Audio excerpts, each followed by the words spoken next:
our great nation. This morning we had the pleasure of having Brian Meadows, Bayside Community Church, Lakewood Ranch campus, which is a big campus, doing our invocation, and Commissioner Jason Beard, Marine Corps combat veteran, will do the pledge this morning. Could everyone please stand and remain standing? Well, thank you, Mr. Chairman. Thank you, Board, for having me here.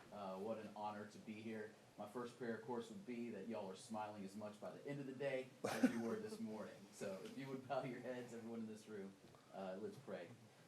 Heavenly Father, just thank you so much. What a privilege and honor it is to live in a county that is growing the way that it is, that's bringing people who are looking for a respite, that are looking for a new home. But Father, I also know that with that comes a responsibility. With that comes other things. And so, Father, I just pray that today would be led with sound minds, with open hearts. Father, I pray protection over this building. I pray for physical, emotional, and spiritual protection over this entire building and everyone in it.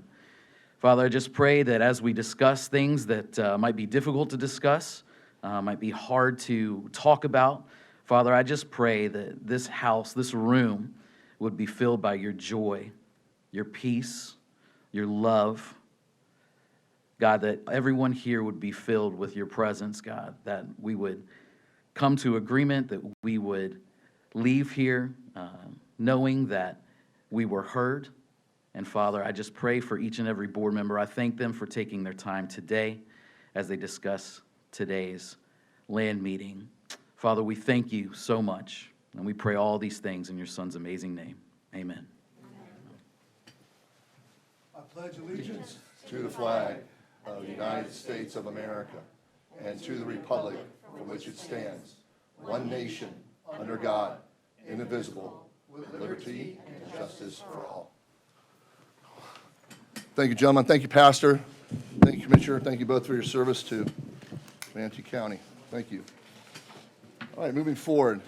Ms. Knapp, is there any updates to the agenda? Good morning, Commissioners.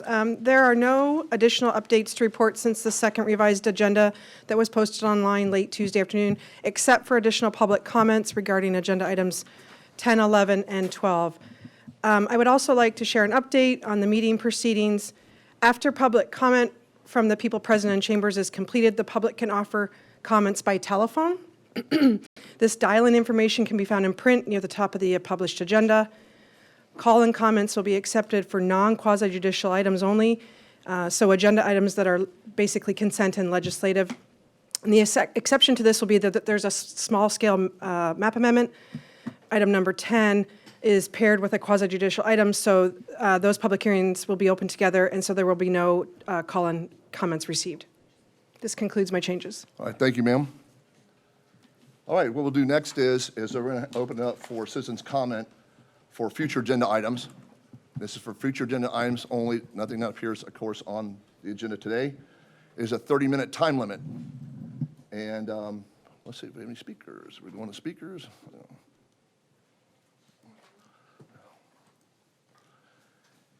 And we'll start now. The first up is Heather Acano.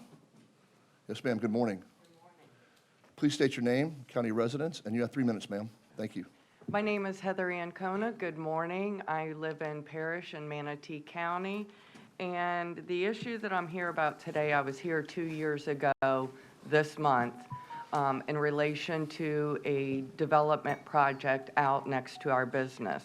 I am the general manager of Reed Properties, which consists of Parrish Home Storage, Parrish Boat and RV, Parrish Bait and Tackle Store, and Parrish Car Wash, along with Rehab Physical Therapy and Aquatic Center. We are out in the village overlay. 2 years ago, the commissioners approved a project directly next door to us to be the very first side-by-side storage in all of Manatee County. Unfortunately, since that was voted and they have started building, I have pictures and video of them discharging their retention pond into ours, collapsing our retention pond, damaging the cattle fence of our neighbor, and also a tree down on a house on another neighbor. When they stood here for this development project, they stated to the commissioners they would hold 150%. Their permit states they're supposed to hold their water. Their site design states that they do not hold all their water, so there is a conflict. So I am here today to invite everybody out to see what's going on with the project that you guys, or the previous board, commission board voted for.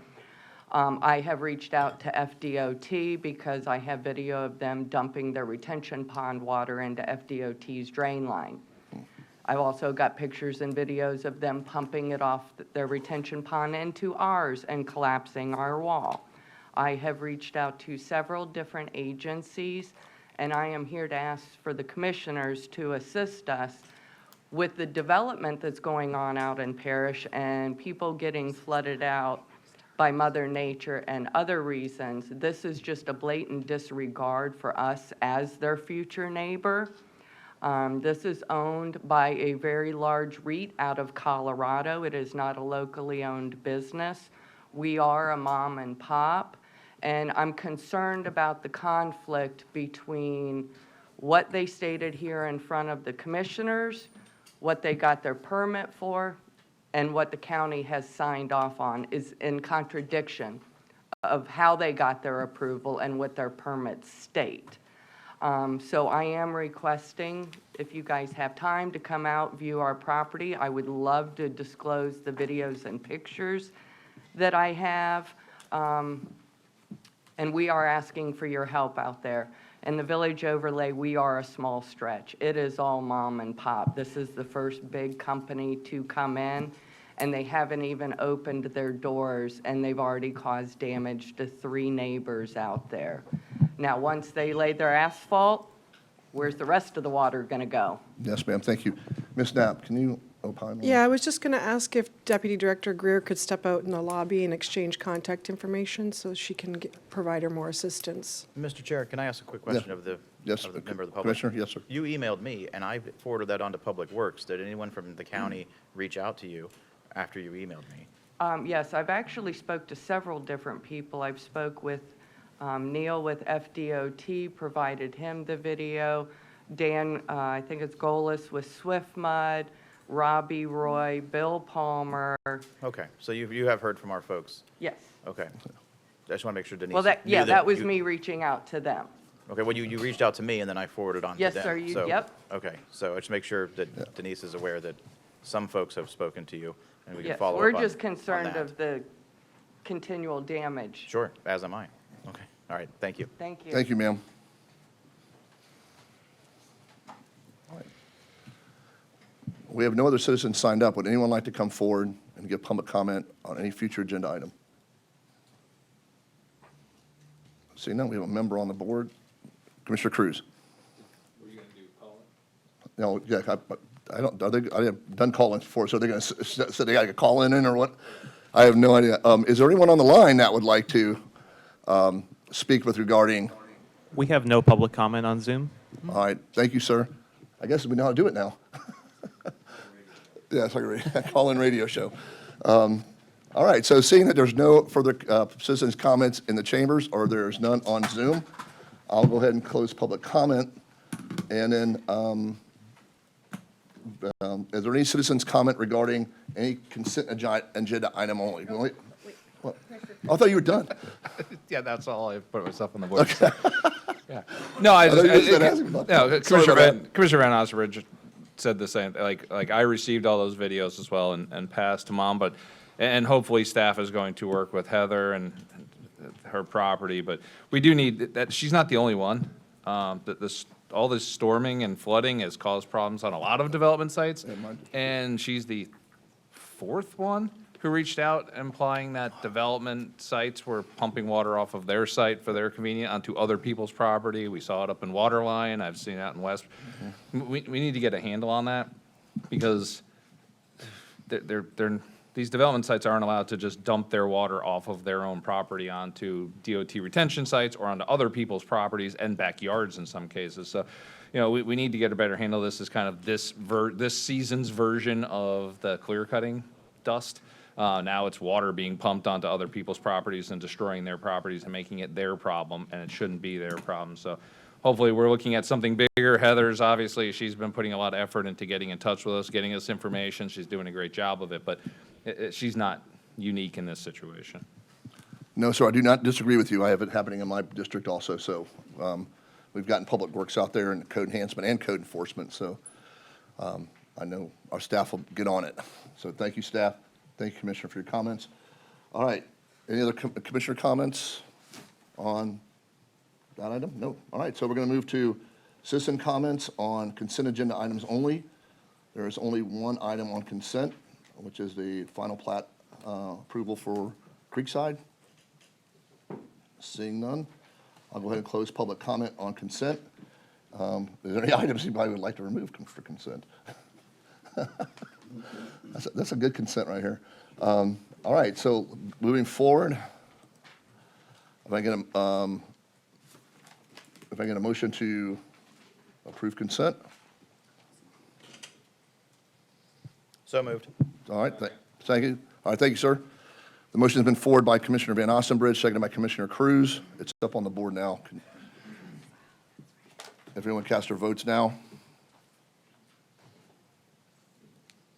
And consent is moved 6-0. Thank you very much. What I'd like to do right now is if anyone is speaking on any item today, if you think you're going to speak on an item today, please stand and be sworn in by the clerk.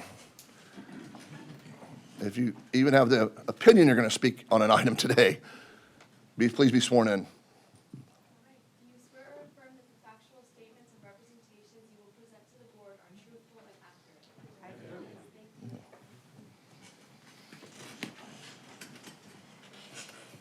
you. All right. Hey, Mr. Chair. Yes, sir. Bearden and I don't have like a regular white copy of the agenda that we normally have. If somebody could, I have an extra one. okay, we can share. Yeah, I don't either. Yeah, no one does. So if somebody could just run down physical copies of the agenda for us, that'd be great. All right, I Thanks. wasn't aware of that, so. Yes, one extra. That's someone else. All right, so, staff will get that for us. With that, we're going to go ahead and move forward. Everybody okay with that without having a paper agenda in front of them? Moving forward. All right, thank you. First up is advertised public hearing, and we normally have affordable housing at the very beginning of this, and it's a presentation scheduled. Does anybody want a presentation on this? But we will need a motion. That's to be continued. It's being continued, but I have to still ask and get public comment and all that On the continuance only. on the continuance only. So we do have to still get a motion to continue. All right, so is there any public comment like to come forward and give public comment on the continuation of this item? Seeing none, I'll go ahead and close public comment. If I can get a motion to be continued to no date set or re-advertised. Oh, Approved by Commissioner Ballard, or moved by Commissioner Ballard, second by Commissioner Cruz. So everyone could cast their votes at this time.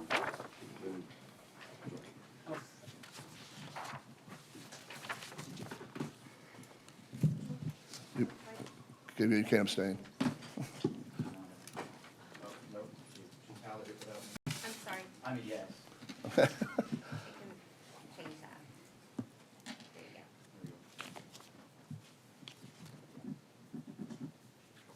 go. All right, motion carries to continue to 6-0.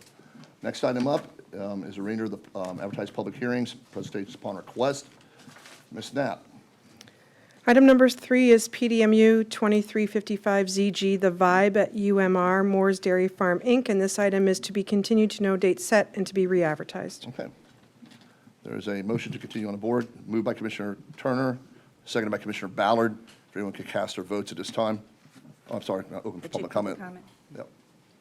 No, it's not, come on. All right, seeing no public comment, please cast your votes at this time.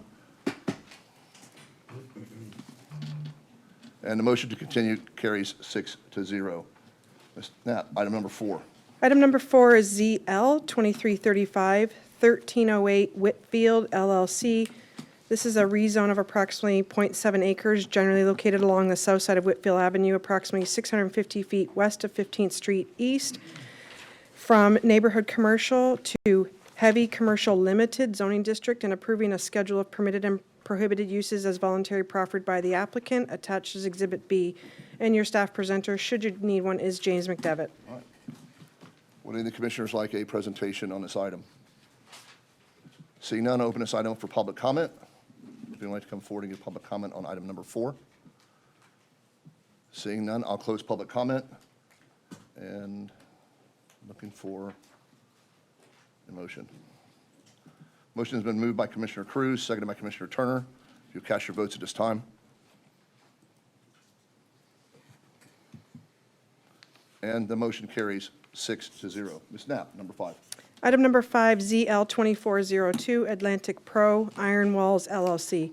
This is a rezone of approximately 3.2 acres, generally located at the northwest corner of 33rd Street West and US 41, Palmetto, from a neighborhood commercial medium, coastal planning area and coastal evacuation overlay, and residential duplex district 4.5, again retaining the coastal planning area and coastal evacuation area, to heavy commercial limited, and approving a schedule of permitted and prohibited uses is voluntary proffered by the applicant, attached as Exhibit B, and your staff presenter, should you need one, is James McDevitt.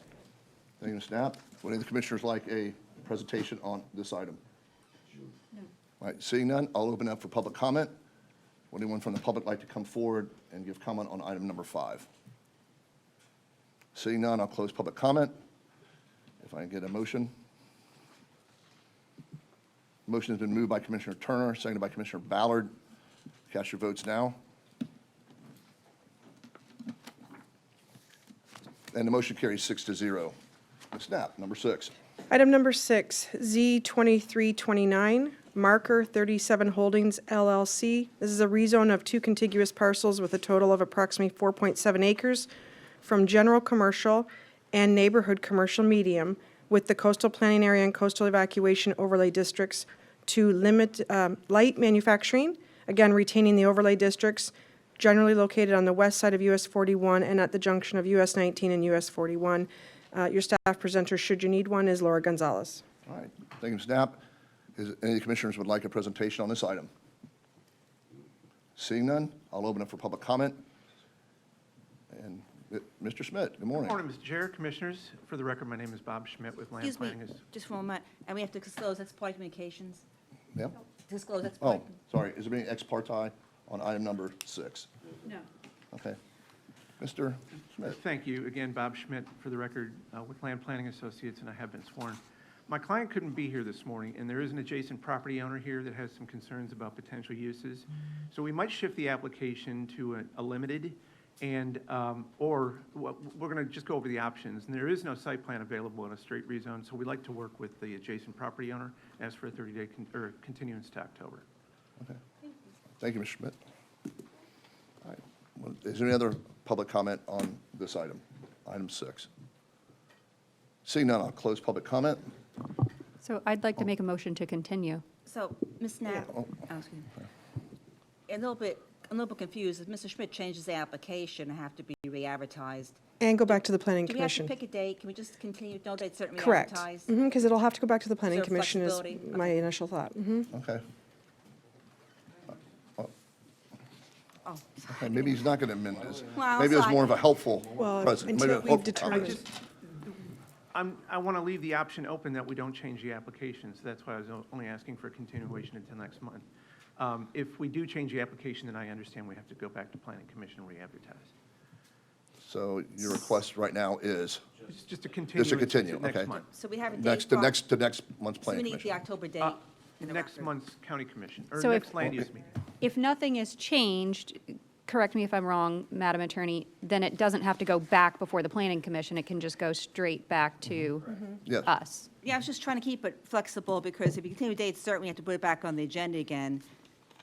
And if we don't know exactly which way we're going, if we just say no date certainly advertised, then staff will handle the processing wherever you revise. It's the time that I'm a little concerned about, and my client's not here, but Well, we can't guarantee a position. You're asking for the continuance. And we have full agendas here. We can't guarantee every meeting date when we don't know what the change is. So preserve flexibility. We'll just say no date certainly re-advertise. And okay. All right, thank you. Okay, all right. So, Motion to continue. all right. All right. There's been a motion made on item 6 to continue by Commissioner Ballard, a second by Commissioner Van Ostenbridge. and just for clarity, that's a motion to continue the public hearing to no date certainly re-advertise. No date certain and to be re-advertised. Okay. All right. If you can cast your votes at this time, motion's been amended, so. All right, the motion carries 6-0. Ms. Knapp, item 7. Item number 7 is PDR 2333 ZP Stillwater at Lakewood Ranch, SMR Northeast LLC. This is providing for a rezone of approximately 87 acres, generally located south of State Road 70, east of Bourneside and north of the Masters Avenue, and commonly located at 18490 State Road 70, from general agriculture to planned development residential zoning district, approving a preliminary site plan for 105 single-family detached residential units, subject to stipulations and conditions of approval. Your staff presenter, should you need one, is Chris Claypack. All right, thank you. Commission, yeah, is there any ex parte? No. All right, commissioners, would you like a presentation? All right, I'll open this item up for public comment. Seeing no public comment, I'll close public comment and looking for a motion.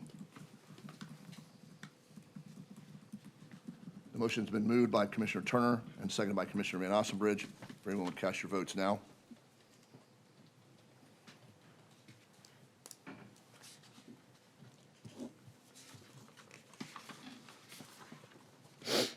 The motion carries. Next, we're moving on to advertised public hearings. These are presentations scheduled, and the first up is number 8, which is a legislative item. So call-ins are allowed on this item for public comment, since it is legislative.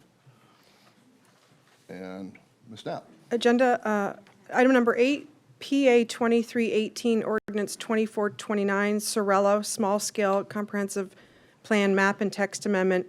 This is a privately initiated small-scale map amendment to Element 2, amending the future land use on approximately 5.25 acres, located approximately 1,900 feet west of the intersection of State Road 64 and U-Line Road, from UF3 urban fringe, 3 dwelling units to the acre, to retail office residential, providing for a specific area policy in the text of Element 2 future land use element. Thank you. Is there any ex parte on this item? All right, thank you very much. Who's up?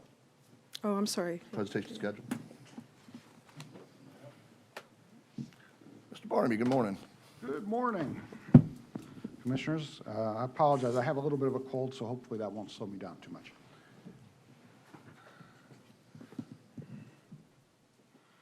Ms. Layton might have an Esther Mass for you if you want one.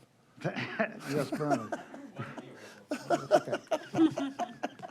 Yeah, good morning. I'm Mark Barnaby, and I'm here in regard to the Sorella Holdings request for a comprehensive plan amendment. Now, I'm going a little bit off of my normal, what I'd planned, just because I want to kind of give a little bit of background. This area has changed dramatically since 1989. I know not every commissioner has agreed with this change in these areas, but when we did our due diligence on this request, we looked at possible uses for the site, including single-family and agricultural uses, which are the only uses that are really allowed on this site with the current comprehensive plan designation. Neither of those are appropriate for this area on State Road 64. We are looking to develop a self-storage facility on this site and on State Road 64, and that will be needed for the development not only that is in this area, but even further to the east of this area. And you can see, not only has the county approved a significant amount of development in this area, but it's being built and it's about to be utilized. We did do our due diligence. We've talked about ex parte communications, but I do think it's appropriate to note that I met with all the commissioners on this matter and prior to submittal. And it was recognized that the county has approved significant residential development area, and the services will be needed related to this use, such as the self-storage that we're proposing, because otherwise they have to go all the way to the west of this site, and we'll be traveling on State Road 64, which will cause additional traffic. Okay. Sorella Holdings, today Richard Bartolacci is here with me today, as well as Katie Labar with Stantec. This is a small-scale comprehensive plan amendment for 5.25 acres. We're actually consolidating 2 parcels to provide a better better development and less individual small development. Specific property development, we do have conditions to limit the density to 3.0 dwelling units per acre and a maximum FAR of 0.50, which is much less than the ROR would normally allow. And again, we have in review a rezone to PDC with PSP for a self-storage facility. This is the location. You can see that we showed that the two parcels together. One's a flag lot along State Road 64, and then the smaller lot, the other lot along 64, again, is 5.25 acres. And the existing use is single-family residences. This is the regional context, and at this point, I want to turn it over to Katie Labar to kind of talk about what's been going on in the area and why this is appropriate. Thank you, Mark, and good morning, Commissioners. My name is Katie Labar. I'm an AICP certified planner with Stantec, representing Sorella Holdings. And so, as Mark said, the map before you is showing the regional context, helps to illustrate the different land use categories that exist today, along with our proposed amendment to retail, office, residential. As Mark said, the site has experienced significant change over the last 20-plus years. When the comprehensive plan designation of UF3 was approved in 1989 and 1990, this area was extremely rural in character with virtually no development for miles both to the east and to the west. However, with the significant development that we've seen both north, south, east, and west of the site, it seems appropriate that that a change in the land use category makes sense.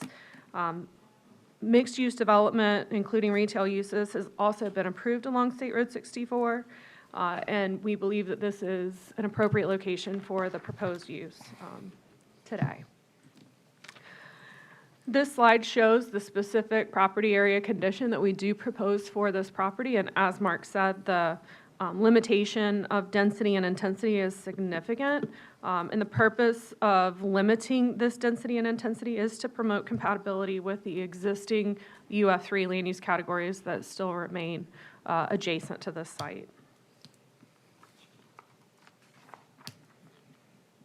The range of potential uses that could be considered in the ROR future land use category include neighborhood and region serving commercial, mixed or medium to high density residential, lodging, so hotels, motels, office, and other support uses.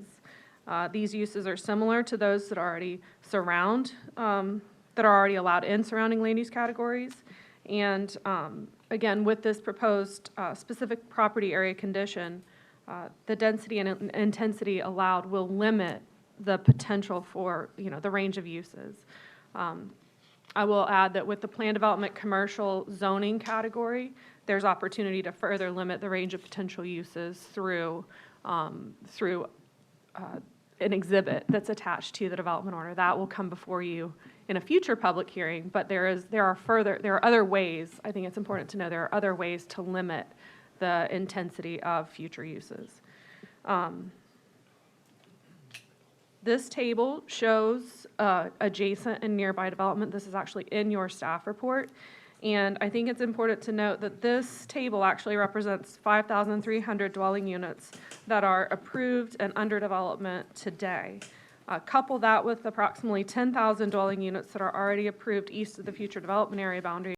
And I think the case is very compelling for a change in circumstance, and the importance of looking at State Road 64, the State Road 64 corridor, as a major arterial that is no longer appropriate for residential development. And again, just to help show some of the notable projects nearby, we have Azario Esplanade at Lakewood Ranch, Star Farms, Mill Creek to the north and west, as well as small-scale commercial development such as the 7-Eleven gas station, Bayside Community Church, among other uses.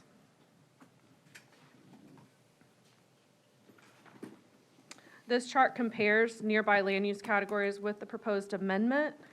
And again, it shows that the density and intensity is equal to or less than what's otherwise allowed in the nearby land use categories. The proposed maximum density is consistent with UF3, and again, that's to ensure that there is compatibility that's maintained. And the proposed FAR is a reasonable midpoint between what's allowed in the mixed-use community activity center 1 future land use category and the UF3 future land use category. So as Katie noted, there's been a significant change in the area since 1989 when the comprehensive plan was adopted. I certainly can understand if we were talking about this in 1989, why this might not be appropriate, but this area has really changed during that period. Thousands of residential homes not only have been approved, but have been built in this area, east, west, north, and south of the site. And State Road 64 is a much busier and will continue to be a much busier area than the roadway today, which is what we were talking about. So, and I want to remind the commission a couple things historically what has happened in the county. Back in '89 when we did this, there were a number of places, smaller lots on the major arterials that were totally inappropriate to remain residential, but they did. And those changes, those eventually all flipped over, but it caused major problems for those residential property owners. This happened along State Road 70 further to the west and continued. The other thing that I want to note is in the parish area, when the county approved significant development up along US 301, there were no services, no retail, no residential that was approved to serve those units. And for years, the people in those areas were complaining about the fact that there was no services that could service their folks, and we're begging for some of those to happen. This provides an opportunity for that to happen. So with that, ROR will establish a land use along State Road 64 that will promote a mix of uses in that area. It continues to grow and provide those necessary services. This application is consistent with the state comprehensive plan, the Manatee County Comprehensive Plan, and the Land Development Code. And I will note that the Planning Commission approved this 7-0 with a recommendation of approval, and we respectfully request your approval. Thank you, sir. Commissioners, are there any questions of Mr. Barnaby? Thank you, sir. Thank you. Staff, you're up. Why that change?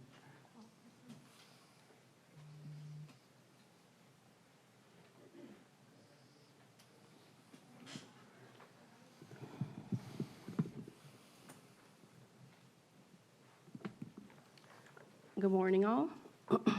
Alicia Henry here for staff. I'll be presenting for Sorella Comprehensive Plan Map and Text Amendment. Okay, so here we have the general location. It's approximately 1,900 feet west of the intersection of State Road 64 East and New Line Road in Bradenton on 5.25 acres. The existing future land use category is UF3. Surrounding area is to the north, south, east, and west is also UF3. The zoning district is General Agriculture District. Okay, so the request is a small-scale comprehensive plan map and text amendment, changing from future land use category UF3 to ROR. This will be accompanied with a D5 specific area policy, which ensures compatibility by limiting density to a maximum of 3 or 9 dwelling units per gross acre, and a maximum intensity of 0.50 FAR, regardless of any established land use equivalency matrix. And this policy will live in 2.14.1.26 D526. Okay, so the proposed future land use category, again, is ROR. So I'm going to go ahead and give you a little bit of history here. Since the adoption of 1990 Land Development Code, the zoning district has been General Agriculture District. And since the adoption of 1989 Comprehensive Plan, the future land use category has been UF3, and there has been no change since. All right, so we have the existing UF3, where it consists of low and medium density.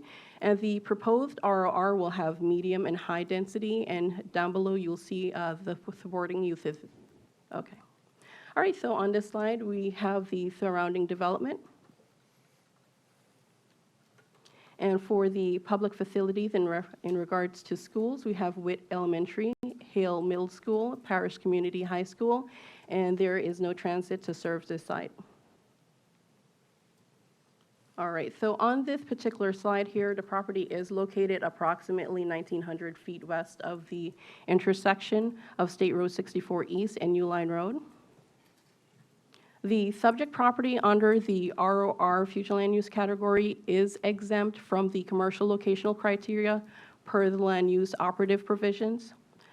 Existing roadway functional classification map requires commercial use to have at least one direct access to a collector or higher. These requirements are met by being on State Road 64. Okay, so here we have the base potential density and intensity. So the existing UF3, you'll have 3 dwelling units per gross acre. The total site would have 15 dwelling units, and the FAR will be 0.35. The proposed ROR is 16 dwelling units per gross acre, and the total on-site dwelling units will be 84, and the intensity will be 0.50. Okay, so we have 2 scenarios here. The first scenario has the D5 provision in place. Of course, the D5 provision is to restrict the density and the intensity. First scenario is without the D5, and the second scenario is with the D5. All right, so the UF3, which is, of course, again, existing, it will have 9 dwelling units per gross acre. And for the total site, it will be 47 dwelling units with a FAR of 0.35. The proposed ROR without the D5 will have 32 dwelling units per gross acre. Total site will be 168 dwelling units, and the max FAR will be 1.0. All right, so here we have the restriction in place, and this D5 is to help if any development does come forward, it will reflect the density and intensity that is existing today. All right, so the ROR that they're proposing will have 3 dwelling units per gross acre, 15 dwelling units per total for the entire site. And if any affordable housing is proposed, it will bump them up to 9 dwelling units per gross acre with a total on-site dwelling units of 47. And the maximum intensity will be 0.5 FAR. So for the positive aspects, the ROR future land use category offers a wider range of potential uses than the UF3, thereby providing greater assortment of services off State Road 64. This site is located west of the the future development area boundary, where development is encouraged. Okay, so for the negative aspects, the ROR future land use category allows for an increase in maximum density intensity, which has the potential of generating adverse impacts to the surrounding properties. The ROR future land use category sets a precedent along the corridor of State Road 64 East, as the nearest ROR resides 17,000 feet and 3.2 miles west of the subject property. An 8-inch force main has been extended but not yet certified and would be located 1,500 feet east of the site. Subject property is 1,900 feet west of the intersection of State Road 64 East and New Line Road. And our mitigating measures is a specific property development condition, which is the D5, limits the maximum density to 3 or 9 dwelling units per gross acre for affordable housing with a maximum intensity of only 0.50 FAR. This will remain the allowable density intensity of UF3. Adequate buffering, landscaping, and design should provide a transition between future development and the site that is adjacent, which is residential. Okay, in conclusion, the request can be found to be consistent with the goals, objectives, and policies of the comprehensive plan. The request is for approval of PA 2318, Ordinance 2429. Any questions? Any questions, staff? Staff? No, Commissioner Cruz. I don't know why this is not bringing it What, up. their UF3, or their future rights to UF3 now, which is pretty broad in terms of what you can do with UF3, let's be honest. Why, I had this discussion on my briefing yesterday, but let's have this discussion in public. why do they need to switch from UF3 to ROR to do what they're going to do, which seemingly they could do now? Okay, with the ROR that they're putting in place, it's, right now, it's just to change the map and text amendment. They will have a larger range of potential uses.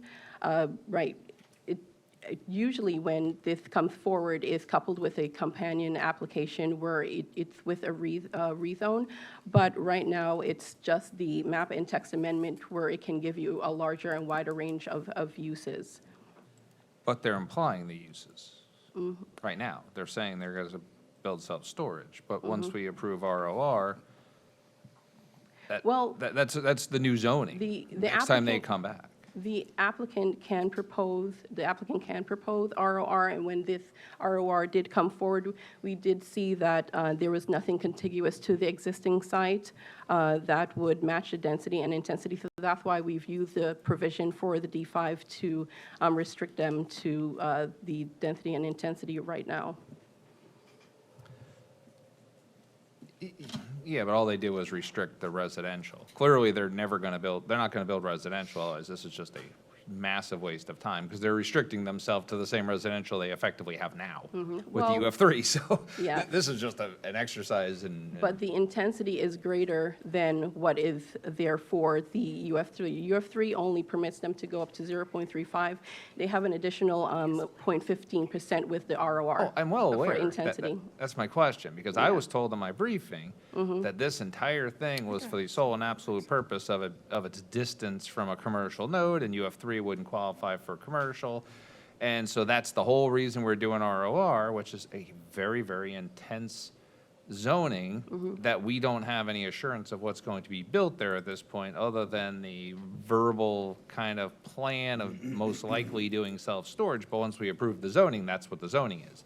And most likely, that's what the zoning is next door, 6 months from now, and then the one next to that 6 months later, because we're starting to create a little pocket of ROR and some mid-road that's going to have, the advantage of having 10,000 new homes approved is the need for commercial. The disadvantage is 20,000 cars that are going to tie up a road that's not going to be widened. My point is, why can't they just do what they're doing with UF3 today? Well, with the UF3, it's going to restrict them to the 0.35, and they would like to have intensity that is a little bit more than that, give them just a little bit more room than that, where it bumps them up to 0.50. I do agree with you. This does set a precedence with the RR, future land use category.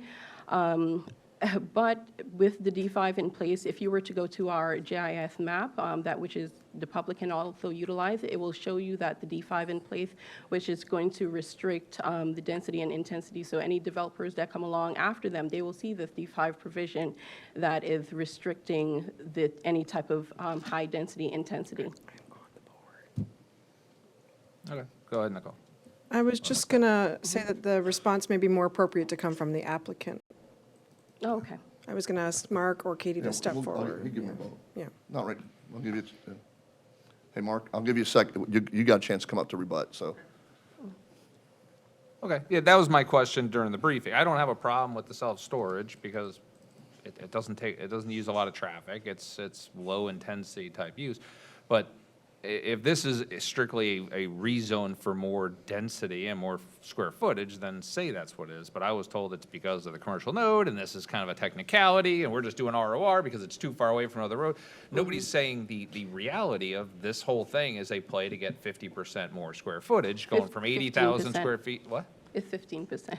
I don't know if you said 50. I apologize if you said Well, it's going from 15. 80,000 to 114, 14. which is 35,000 square feet more over 80,000, which is almost 50% more square feet. It's 0.15 higher FAR, but that's 0.15 over 0.35 is 40-something%. I'll round down for you.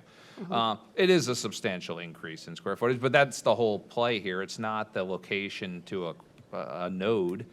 I just, nobody said that.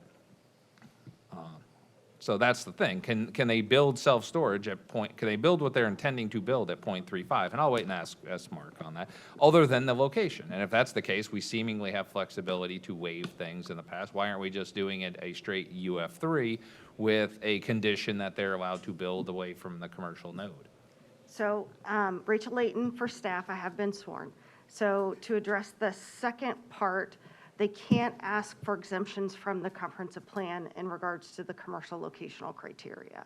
And that is the reason, the impetus for them requesting the retail office residential, so that they can place that commercial away outside of that commercial node. I know there was another part to your question, and I'm sorry. I'm saying if they could, like I said, my issue here isn't what they're going to do with it. It isn't rezoning it to UF3. It's that the reality is what they're asking for is 40-something% increase in square footage, and they're using the fact that we can't exempt them from doing this. So the only solution is to increase them to the highest allowable zoning we have, which conveniently gets them to 50% more square footage. If the real reason for this rezone was solely because of the distance, then why doesn't D5 also, if they're already stipulating that their residential is going to be capped at the UF3 rate, why isn't D5 also capping them at 0.35 and saying this is truly a rezone for the sole and absolute purpose of location and distance from what we can otherwise approve? They're trying to say, well, you have to do ROR so we can build commercial, but while you're doing that, why don't you just let me build an extra 35,000 square feet? Correct. So the ROR does not require them to have the commercial locational criteria met, but it also gives them that flexibility to ask for the additional intensity and square footage. Okay, so this is a request for additional density and square footage and. The intensity and the ability to use Okay. the commercial outside of the commercial locational criteria. Thank you. All right, thank you, sir. All right, any other questions, staff? All right, thank you, ma'am. Okay. Well, right now, we'll open up this item to public comment. Is there anyone in the public that would like to come forward and speak on item number 8? Seeing none, I'll go. And what is this legislative? Oh, yeah, are there any call-ins? Are there any call-ins? No call-ins at this time, Mr. Chair. Thank you, sir. All right, so I'll go ahead and close public comment. Staff, you have any closing comments? Okay. Mr. Barnaby.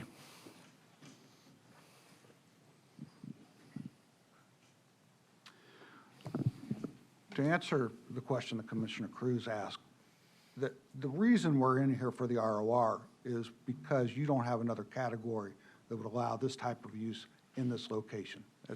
It's because it does, because we're not within the node, we're outside of this.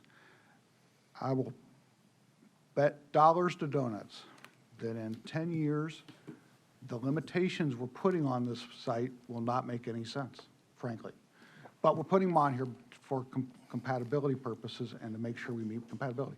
We have no opposition. By the way, this is a comp plan change. You will see a rezone for this and a site plan for this because the current zoning is A. And unless you change that, all we can put on there is farms and single-family houses. So it will come back to you, and you will have that opportunity, and I want to make sure you're aware of that. I also would like to just note that similar things happened on 301, where the development occurred and a number of ROR changes were made over time to that on that road because of the fact that the units were the properties were too small to do much else with, frankly. I would suggest that the county might want to look at putting another category in there, which might be less than intense than ROR. But the what's that called, C, whatever, does allow us to put that limitation on there, and we did that intentionally for compatibility purposes and to make sure that we will be compatible with the surrounding properties. Other than that, I don't have anything else to say. Thank you. All right, seeing no one else on the board, thank you, sir. Are there any other comments by commissioners? Seeing none, there's been a motion moved by Commissioner Turner, seconded by Commissioner Van Ostenbridge. If everyone will cast their votes at this time.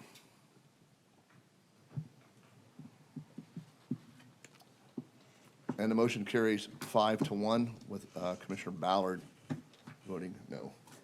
All right. Thank you. All right, the next item up is item number 9. This is quasi judicial, so there will be no call-ins allowed. And Ms. Knapp, can you read it into the record?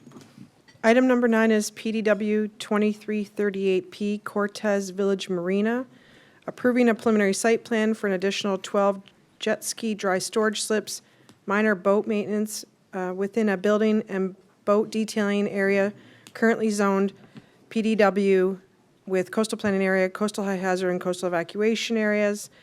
The property is approximately 4.7 acres and located at 12160 Cortez Road West. And your staff presenter is Chris Klepek. All right. As Commissioners, is there any ex parte? No. All right, seeing none? I'm assuming you're the applicant, sir. Yes, sir.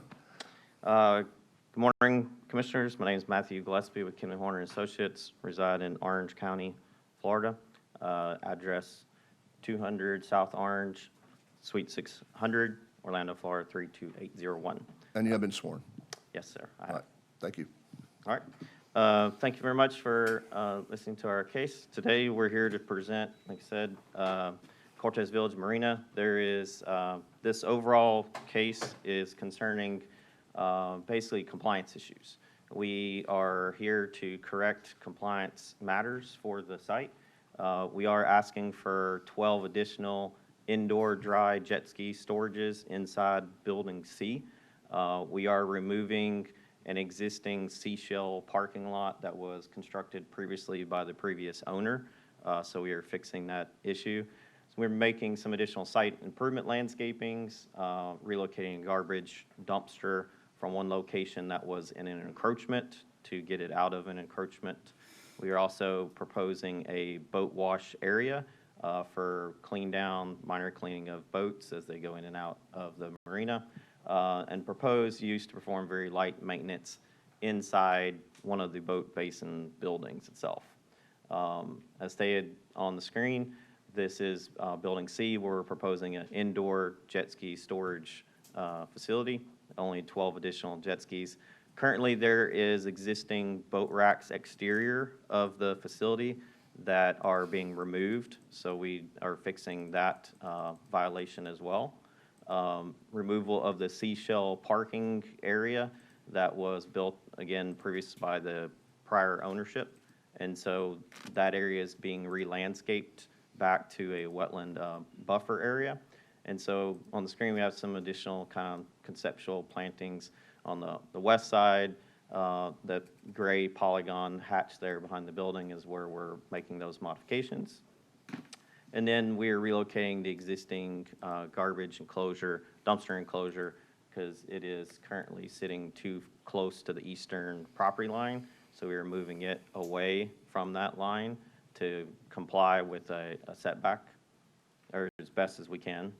And then we are doing the minor boat wash area on the north side of Building B. They use biodegradable slopes and clean things for it. We are also been going through with DEP, environmental permitting, addressing any of the concerns that they have as well too, simultaneously with this application with the county. And last thing is perform some light boat maintenance inside Building C. There was, in previous discussion with staff and everything, concern of any type of pollutants or contaminants going into the bay. All of this maintenance is inside of Building C, so it's fully contained inside, and any spills that happen are contained inside the building. So this is a current permitting status. We received unanimous approval from Planning Commission on August 15th. We held a neighborhood meeting on July 10th. We had very minimal comments for that neighborhood meeting. DEP, we're ongoing with it, currently being reviewed by staff, and drainage connection permit from DOT was approved subject to DEP. We're not constructing any new impervious, to be clear. We're basically moving the dumpster over and building 2 parking spots where the dumpster used to sit, so we're just swapping things around. And the main goal, again, is to bring the property into current compliance. And so that covers our presentation. Do you have any questions? Thank you, sir. Commissioners, are there any questions of the applicant? You are? I mean, this, Can't see. Oh, they are. Commissioner Van Ostenbridge. Thank you, Mr. Chair. How long has the marina been in operation?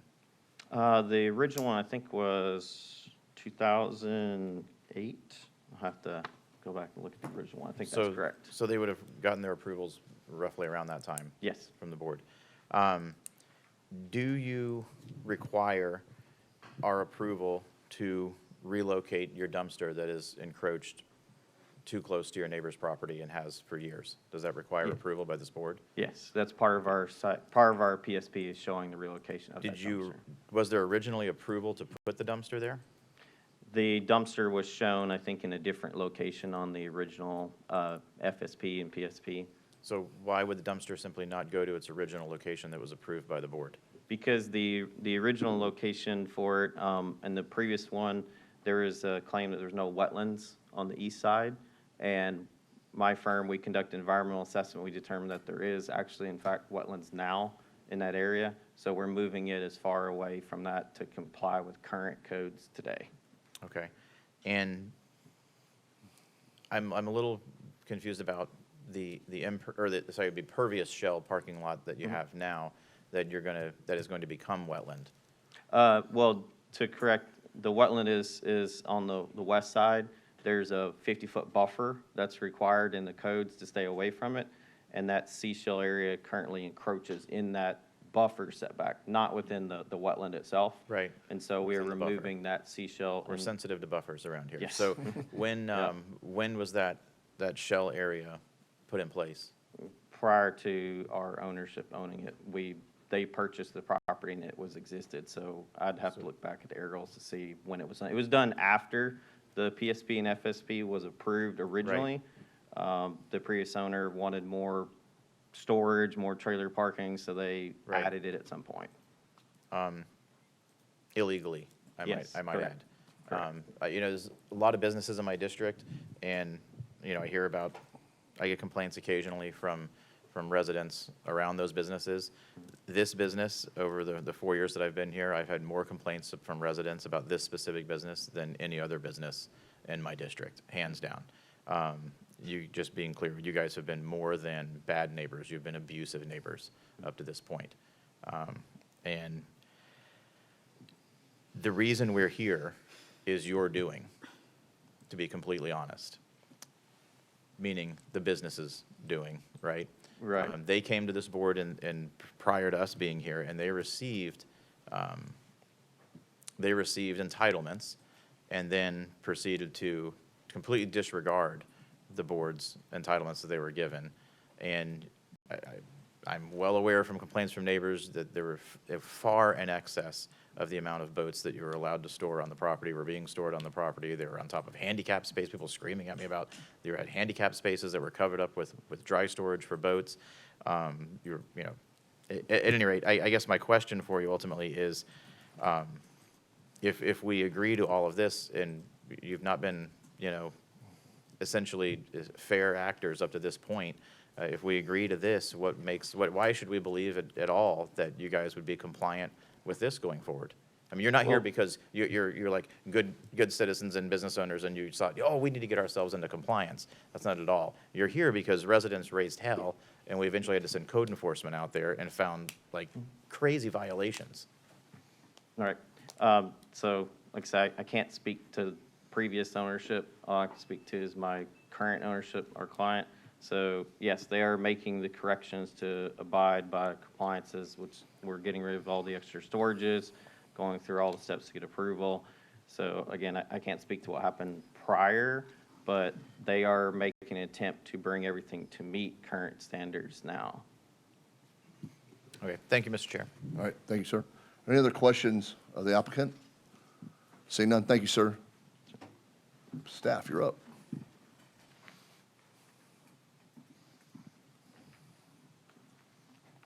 Good morning, Chris Klepek, Development Services. I have been sworn. Good morning.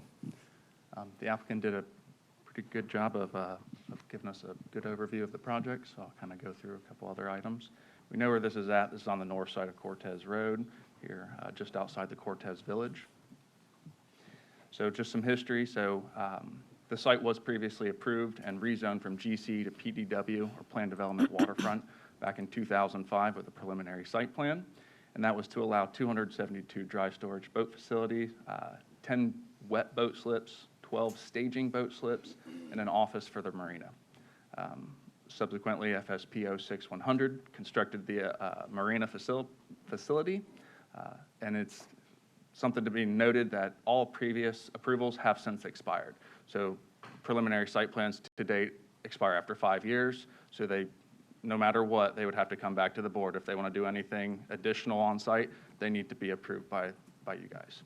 So, all right, so the request this morning, you're seeing here, it's to add to the existing site a minor boat maintenance use within the existing building C, it's in the northeastern corner, to add 12 dry jet ski storage slips within existing storage building C, add a boat washing area to the north end of building B, and then rearrange the parking spaces and dumpster location.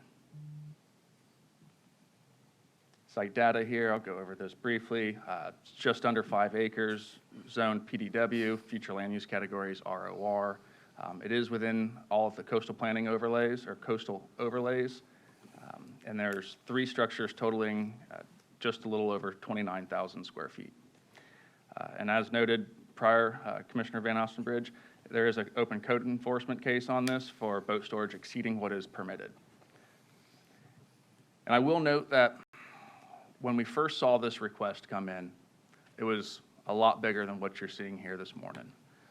It has been reeled back and whittled away significantly, and that's due to a number of items, whether it comes to parking requirements, screening and buffering, plantings, or if it's just not even allowed, or the requirement for increased setbacks when it comes to boat storage, outdoor racks, things of that nature up against property lines. So it's been significantly whittled back. The zoning surrounding it. There's some future land use category. All down the Cortez Road is that corridor is ROR future land use category with Res 9 to the north and northwest. So again, here we are with the preliminary site plan. Building A is on the western end, B is in the center, and the northeastern building, building C, is where the light boat maintenance repair will be taking place, as well as the additional 12 dry jet ski storage slips are proposed. It is something to note that no additional impervious surface area is proposed with this. And as noted by the applicant, right outside on the western side of building C, roughly, it was a few years back, you can see from the aerials that the additional parking spaces for the shell parking was added. And this is kind of, once we started to look at this, environmental staff was kind of like, hey, what's going on here? This wasn't approved with your previous approval. And in fact, this is supposed to be a wetland buffer area. So they're bringing it back into compliance. They're removing all of the outdoor boat storage racks out here. As noted again by the applicant, there wasn't any in the original approval and review. There was no wetlands shown on site. Well, now there are. And so there's wetland buffers and wetland buffer setbacks associated with all of those. So the site, I will say, is getting back into compliance with what we're seeing here. Some positive aspects. There is no additional impervious surface area being added. It also exceeds the open space requirement.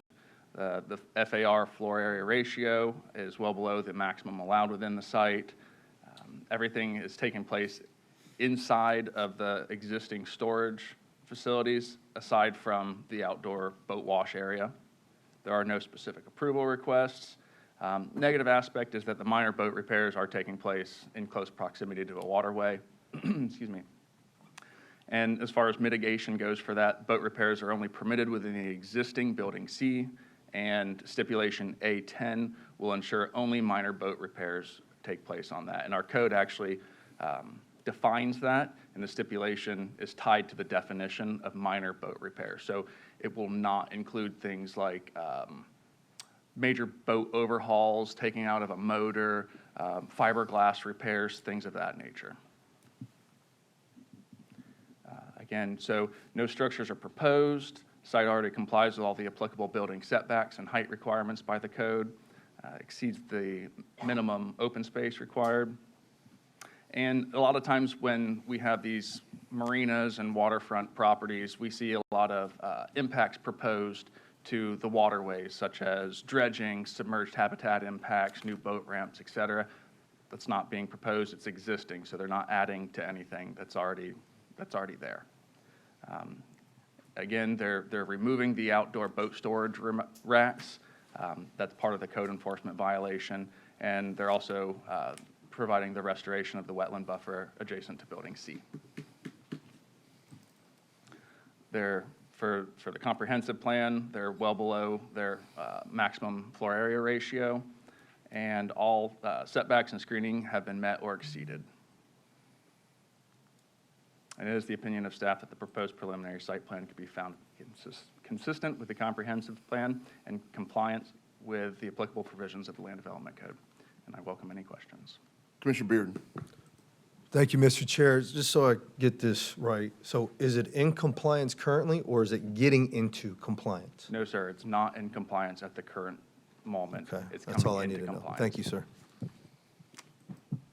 All right, are there other questions, staff? See anybody on the board? Go ahead. Commissioner Cruz. Is there a scenario where they get in compliance without this approval, or is this approval required to get them into compliance? Okay, so if they didn't want to add anything, so example, no outdoor storage, or I'm sorry, no jet ski storage, no boat wash facility, no minor boat repairs, no, they would not need to come before the board. However, with the addition of that, they do. So if they just wanted to say, okay, let's come into compliance, let's remove the outdoor storage, let's be good neighbors, that's just bringing the site into compliance as to what was previously approved. All right, so they can they can theoretically be in compliance before coming in front of us and asking for more stuff, per se. Yes, sir. Okay. Thank you, sir. Commissioner Van Ossenbridge. Thank you, Mr. Chair. Thank you, Mr. Cruz, for pointing that out, because I was kind of coming to that conclusion here on my notes. But you're right, they could just come into compliance. They don't need to come to us. They're coming to us because they want to expand the business, which the neighbors would lose their minds on me if I approved. Yeah, that answers my question. Thank you, Commissioner. Thank you, sir. Are there any other questions, staff? All right. And Mr. Chair, we'll add one additional item here. It was noted this morning, or discovered this morning, that there is a stormwater stipulation C1, that needs to be revised, and it speaks directly to the project shall be required to provide 150% water quality treatment for Sarasota Bay. That's directly tied to impervious surface area, and Ms. Greer can speak. If I mess anything up, please help me out here. But we would like to, the applicant would like to have that C1 revised, and staff is in agreement with it as well, to be revised to, if any new impervious surface area is added that increases the total impervious area above the existing impervious, then the project shall provide 150% water quality treatment for Sarasota Bay. All right. Thank you, sir. You're good? Okay, all right. What I'll do now is open this up for public comment. And there's nobody on the board for the public, but whoever would like to come forward, please come forward. State your name, county of residence, and you would have 3 minutes unless. Mr. Chair, Morning, sir. Commissioners, good morning. Marshall Gabati, excuse me, Marshall Gabati, and I'm a citizen, and I'm here to talk about this application. And you have been sworn, sir? I've been sworn, sir. Yes, sir, thank you. And I have copies of some documents I'd like to give to you, if that's possible. Okay. You got them? Okay. Oh, and he gets 10 minutes, all right. Sir, you have 10 minutes. And I'll go really quick. We appreciate that. This is all about environmental concern and sustainability in our community. This is a small canal with lots of manatees, and absolutely we don't agree with the applicant's comments in there that there are no manatees in the canal. We have many pictures of them. If I could, if you could look at this document, the first one, excuse me. This is from the Save the Manatee Club, and if you look to the first, second, third, fourth paragraph, it talks about, these include unpermitted boat wash areas, unpermitted boat slips, unpermitted on-site boat maintenance. And they're asking for more jet ski locations. And what's really significant here is within 5 miles of the Cortez Marina, 49 manatee deaths have been linked. So we are in an area that the last thing we need is more jet skis going down a canal. The last thing we need is a wash station that who knows what they're going to put on boats and how they're going to clean the boats. Who knows what a mechanical station, what kind of maintenance they're going to do on the boats. Right now, they're not allowed to do that. If you could see this, you can see the reports from the Florida Fish and Wildlife Conservation, you know, the danger that the manatees are facing. And, you know, we all live with this every day. The manatee mortality rate is increasing because of the watercraft-related instances, and we all live here, so we're all very well aware of this, and we all have great concern for the manatees and for the environment. It's all connected. There's a connection between the number of boats, number of watercraft on a canal, and the damage and effect and the damage that will happen to the manatees. This is very, very important because this canal had no markings, and we've actually had the communities put up markings now for manatees, slow, no wake zone, everything. So the marina they've ignored all of those concerns. Looking at my time. This is a view of you can see the marina and then you see the canal. It's very, very tight, as you can see in that one location. If there were manatees going through there, jet skis are very hard to navigate, as you know. Unless you're moving it forward, it's hard to turn a jet ski. So you've got to move at a certain speed. It's a lot of noise and it's a lot of aggravation that's unnecessary. I'm going to refer to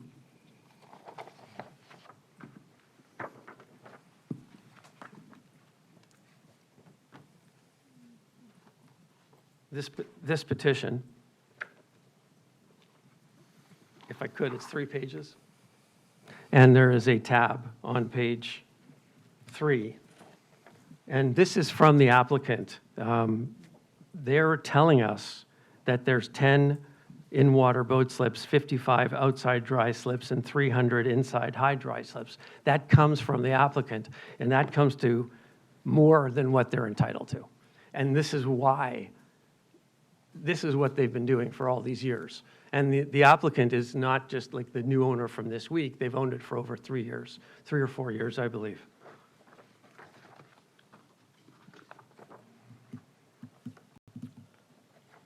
And that's a total of 365 slips, if I could say that. And if you look at paragraph 6, the Cortez Marina has historically safely moored vessels up to 38 feet in length. In addition to vessel storage, Cortez Marina also maintains a commercial on-site service department, fuel dock, and boat brokerage. None of those are within their entitlements. And especially the maintenance and what goes into the canal, it's just going, whether it goes into the ground and it's going to, through the water table, it's then going to end up in the canal. And that's not good for our environment. Again, the last thing we need are more jet skis in a canal. And this is their application to the DEP, and it's very interesting. If you could look at this one, there are some tabs here. If you work with me and turn to page 2, you see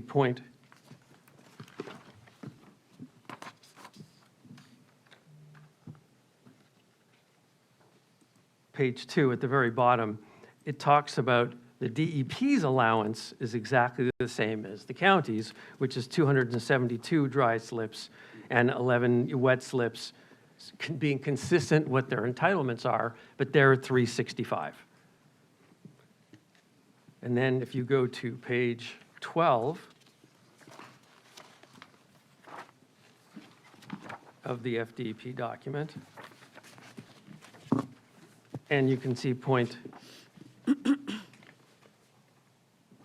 paragraph 29, it talks again about boat maintenance, then it's not allowed, and that's what they're doing.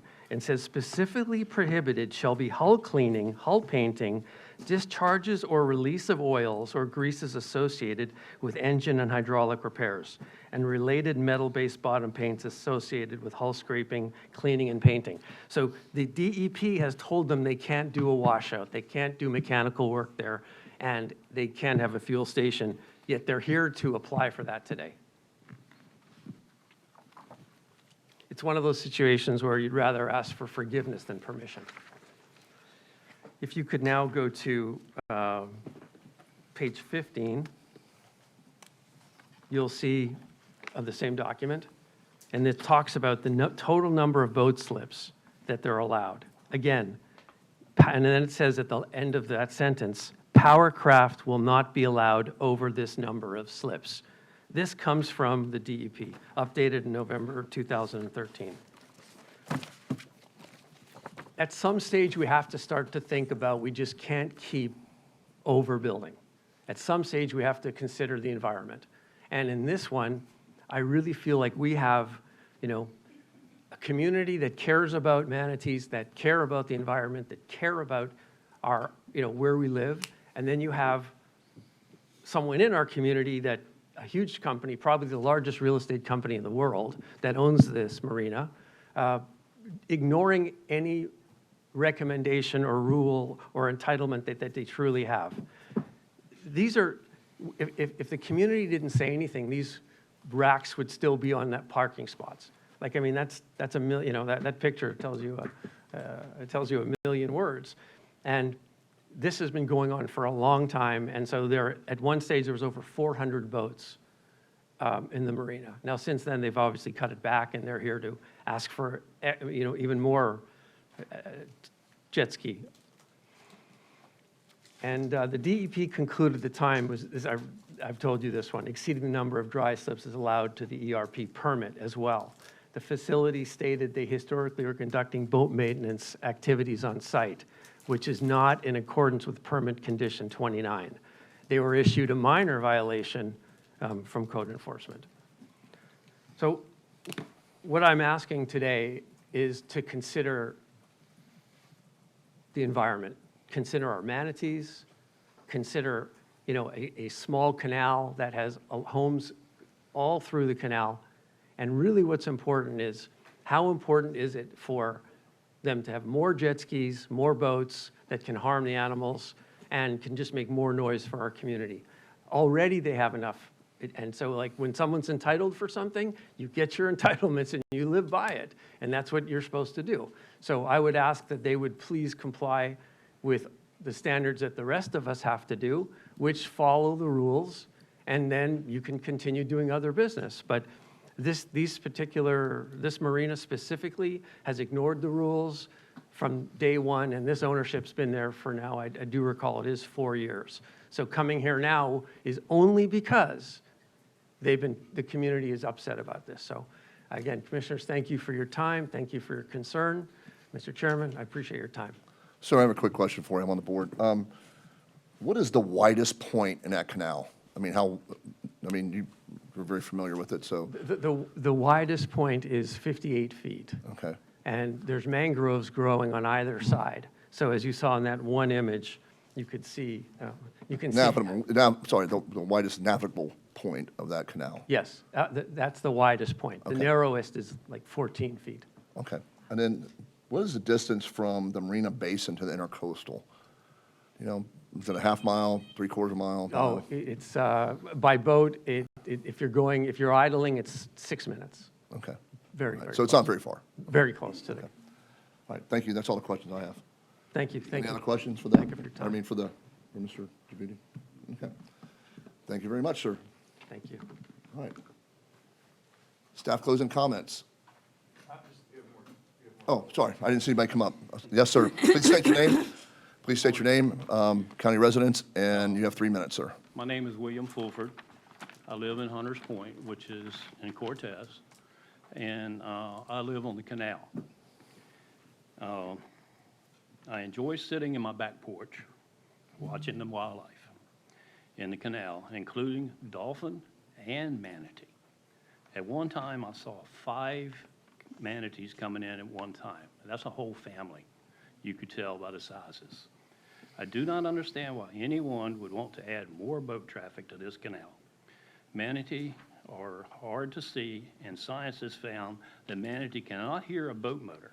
So they do not, when they want to, they cannot avoid the boats or jet skis. More traffic would increase chances of more accidents. It's my understanding that the marina wants to add a washout station and a repair center as well. This could lead to a disaster. People could wash all kinds of debris from their boats. A repair shop would be changing oil and using all types of chemicals for this business. A lot of these things could be washed into the canal, especially with the storms like we've been having recently. I would rather see wildlife in the canal than debris and oil slicks. Thank you. Thank you, sir. Is there anyone else that would like to come forward and give public comment on this item? If there's more folks, you can kind of like get in a batting cage or the on deck circle, so you can help me now. I know you're out there. Okay. Thank you. Yes, sir, you're up. My name is Peter Hoyt, and I'm a Manatee County resident of 50 years. And I came down here to escape the cold from the Northeast. And I had never seen a manatee before my neighbor asked me if I had ever seen Snooty. And I asked her, did you lose your dog? And she says, well, no, Snooty is the most famous manatee in Manatee County. I says, what's a manatee? She told me, it's a sea cow living under the water. And I thought she was on drugs. That was my first impression of a manatee that our county is named after. And she told me I could go down to the Bishop Museum to see the manatee.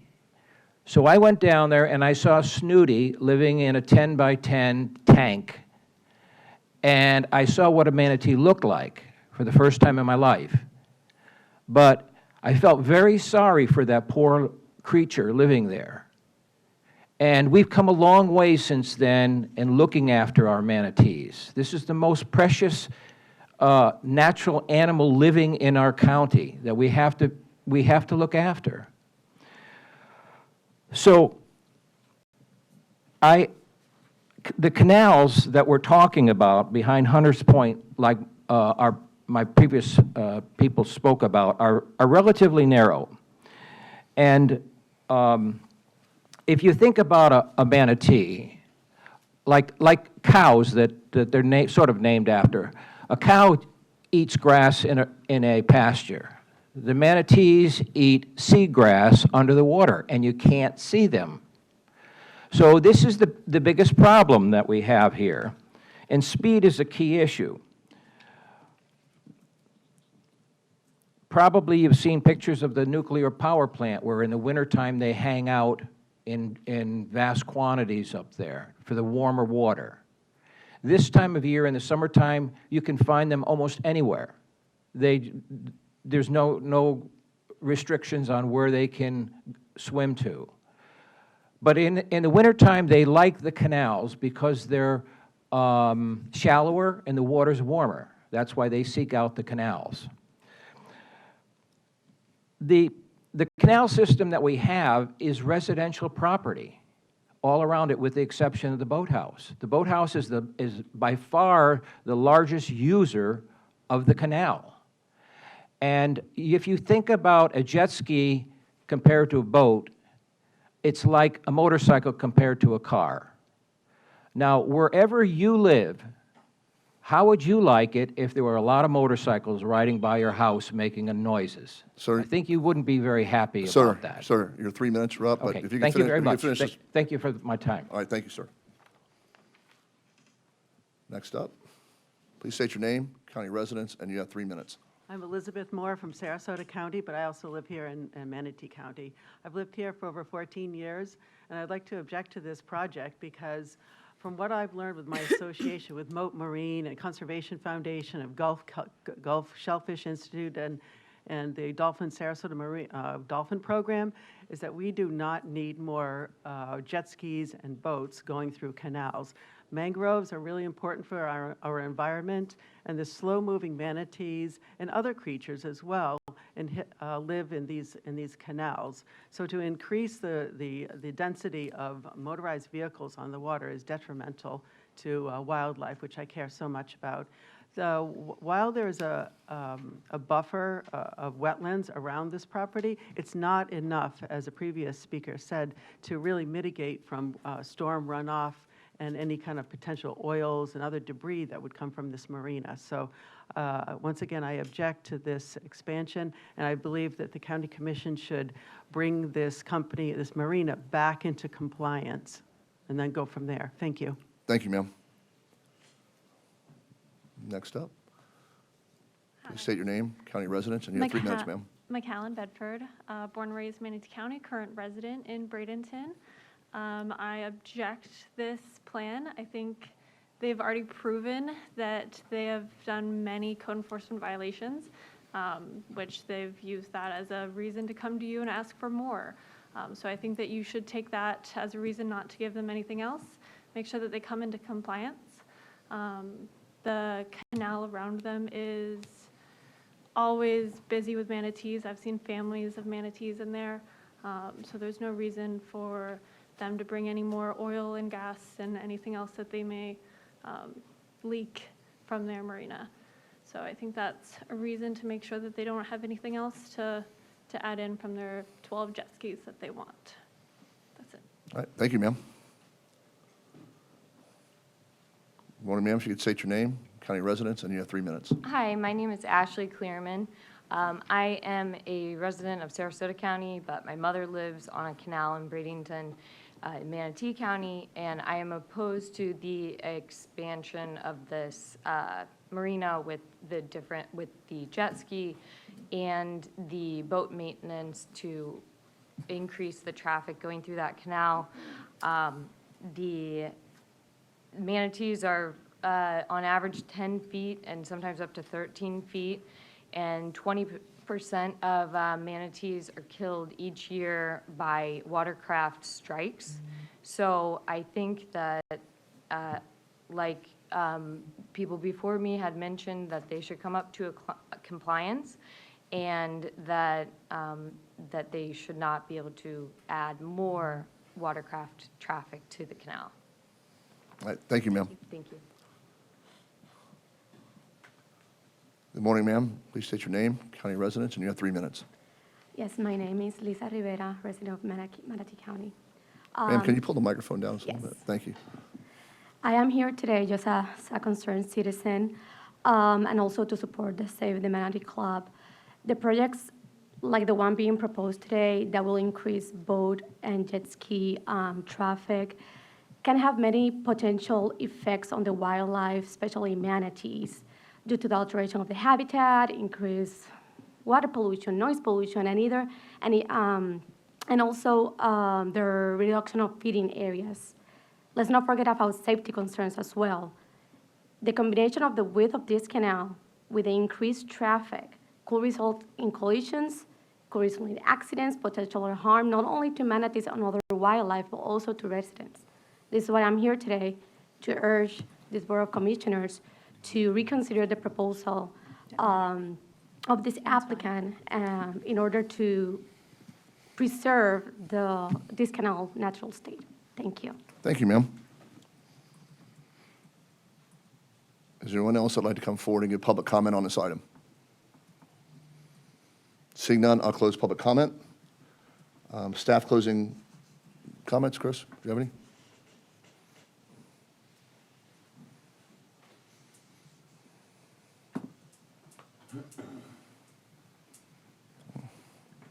Bringing the team with you. Yeah. You got backup. Kara Koenig for staff, and I have been sworn, and I'm sorry, but I'm just going to have to pull up the land development code on my laptop. There are specific protection measures in the land development code for development surrounding manatee habitat. Specifically, I'm going to call out section 705.4.b. All development found to be wholly or partially within the range of the West Indian manatee shall adhere to the FDUP guidelines for, excuse me, for protection of the species. Under B, some of the requirements are posting and maintenance of government signs at marina-type uses. Another one of the requirements under that is fade-resistant, eye-catching educational displays at boat ramps and marinas. And we actually do have stipulations tied to this in the ordinance that Chris can refer to. All right, thank you. All right, thank you. Chris Klebeck, Development Services, have been sworn. Just to touch on a couple items, we do have some stipulations here. And I guess before I go any further, I'd just like to remind that planning staff, when applicants propose a project, we have to review plans and projects for what they're proposing. And we review that for consistency with the comprehensive plan and for compliance with the land development code. Any function after what is done after their approval, whether they get entitlements or they don't, is a function of code enforcement. If they go above and beyond and start doing things outside of the scope of work with what was proposed, it's a code enforcement violation. Again, they have an open code enforcement violation right now.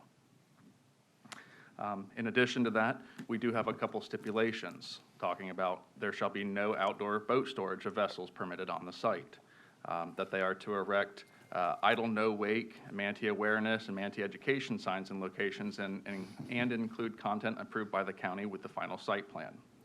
In addition to that, there's actually two different stipulations in here that refer back to the development will have to comply with all applicable state and federal permits and have those obtained prior to commencement of any development. So it all kind of stems back to and I guess another example would be if somebody comes in for a general development plan and they propose X amount of homes, and at time of final site plan and final design, they come to find that they can't put that many homes on it due to streets or restrictions of wetlands or anything like that with a general development plan where we don't see final site design, then they're not allowed to do that. They just don't do it. And so if they are not able to obtain the state and federal permits for DEP or SWIFT-MUD, then they can't do it. And so I guess that's where I'll stop with that. So, thank you. All right, thank you. All right, applicant, you're up. Good morning, Commissioners. My name is Meredith Delcamp on behalf of the applicant. My address is 1858 Ringling Boulevard, Sarasota. I have been sworn. I'd just like to address a little bit of the context and background of this marina before Mr. Gillespie talks about some of the technical issues since he's the engineer. Just for large-scale context, I just want to reiterate that our client bought this marina in 2020. Some of the history that predates us was prior to our ownership. This marina was in place from as early as the 70s, and there have been multiple changes of ownership throughout that period of time. Since 2004, or 2000, when the marina was purchased by our client, there has been a history of litigation with one of the speakers today, Mr. Gobuti. And I did want to point out his presentation where he talked about concerns about manatees and docks. He has recently obtained development approval for a large single-family residential development in Hunters Point. The address is 12404. It approves 86 homes, including 49 boat slips. Of course, all of those can be used for either watercraft, jet skis, things like that. So we do think there's a little bit of inconsistency in some of the testimony, both from him as well as some of the residents in Hunters Point who do have homes with docks that can be used with jet skis. So I just wanted to point that out. But since we bought the property in 2000, the last 4 years, we realized these code enforcement issues 2020. We did realize these issues with code enforcement and have worked diligently with them for over a year now, trying to come up with the changes that are necessary to bring the property into compliance. There's no significant new use here. The uses with the jet skis, the boat storage, the washing operation, that's been going on for well over a decade that predated our ownership. So I just want to clarify here that there's not a new influx of new boats or new jet skis that are going to be put in the canal, because that has been going on for a decade, and we're just seeking now to get it into compliance with the code. We did have a neighborhood meeting. I also just want to say we've tried to engage the neighbors on any complaints. We held a neighborhood meeting on this application. The only person present was Mr. Gobetti, who I don't believe he had much input in that meeting. But we're always open to talking to our neighbors. These canals do have speed zones. They are marked, they are regulated, they are enforced to protect the manatees. I'm not aware of any risk posed to the manatees that was presented by staff related to this application. And I will say again, these uses have been in existence for many, many years, and we're just seeking to get them into compliance with the current code. Thank you. Matthew Gillespie again. So Mr. Gobo made a statement that there was a statement of no manatees. That's not true. We've never made a statement that there was no manatees in the canal. We've been working with DEP for over a year trying to bring the project into compliance. We actually had an on-site meeting with DEP last week on the 29th, where we actually were discussing specifically the boat wash item.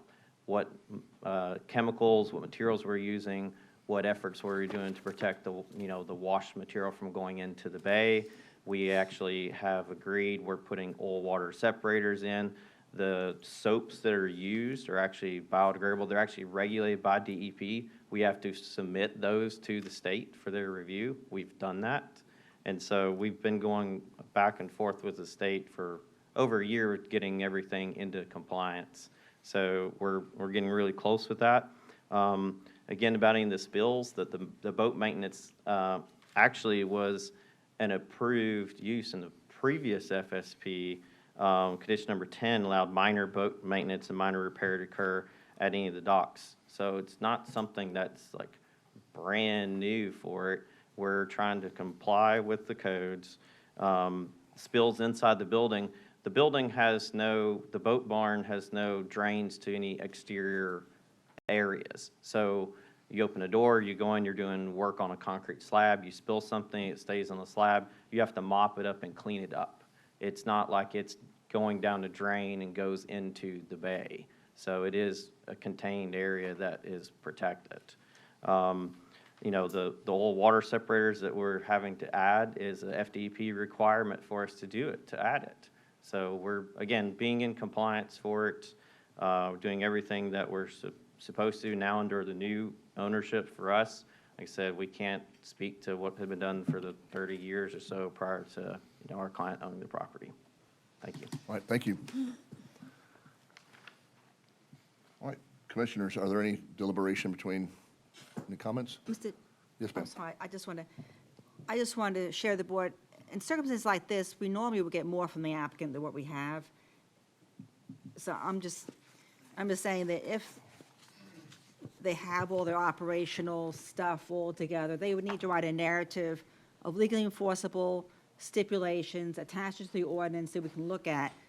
I'm a little concerned the board denying it right now, because I don't know if we have a good record of differentiating general concerns about manatees versus how much are they intensifying the use. I understand the history situation.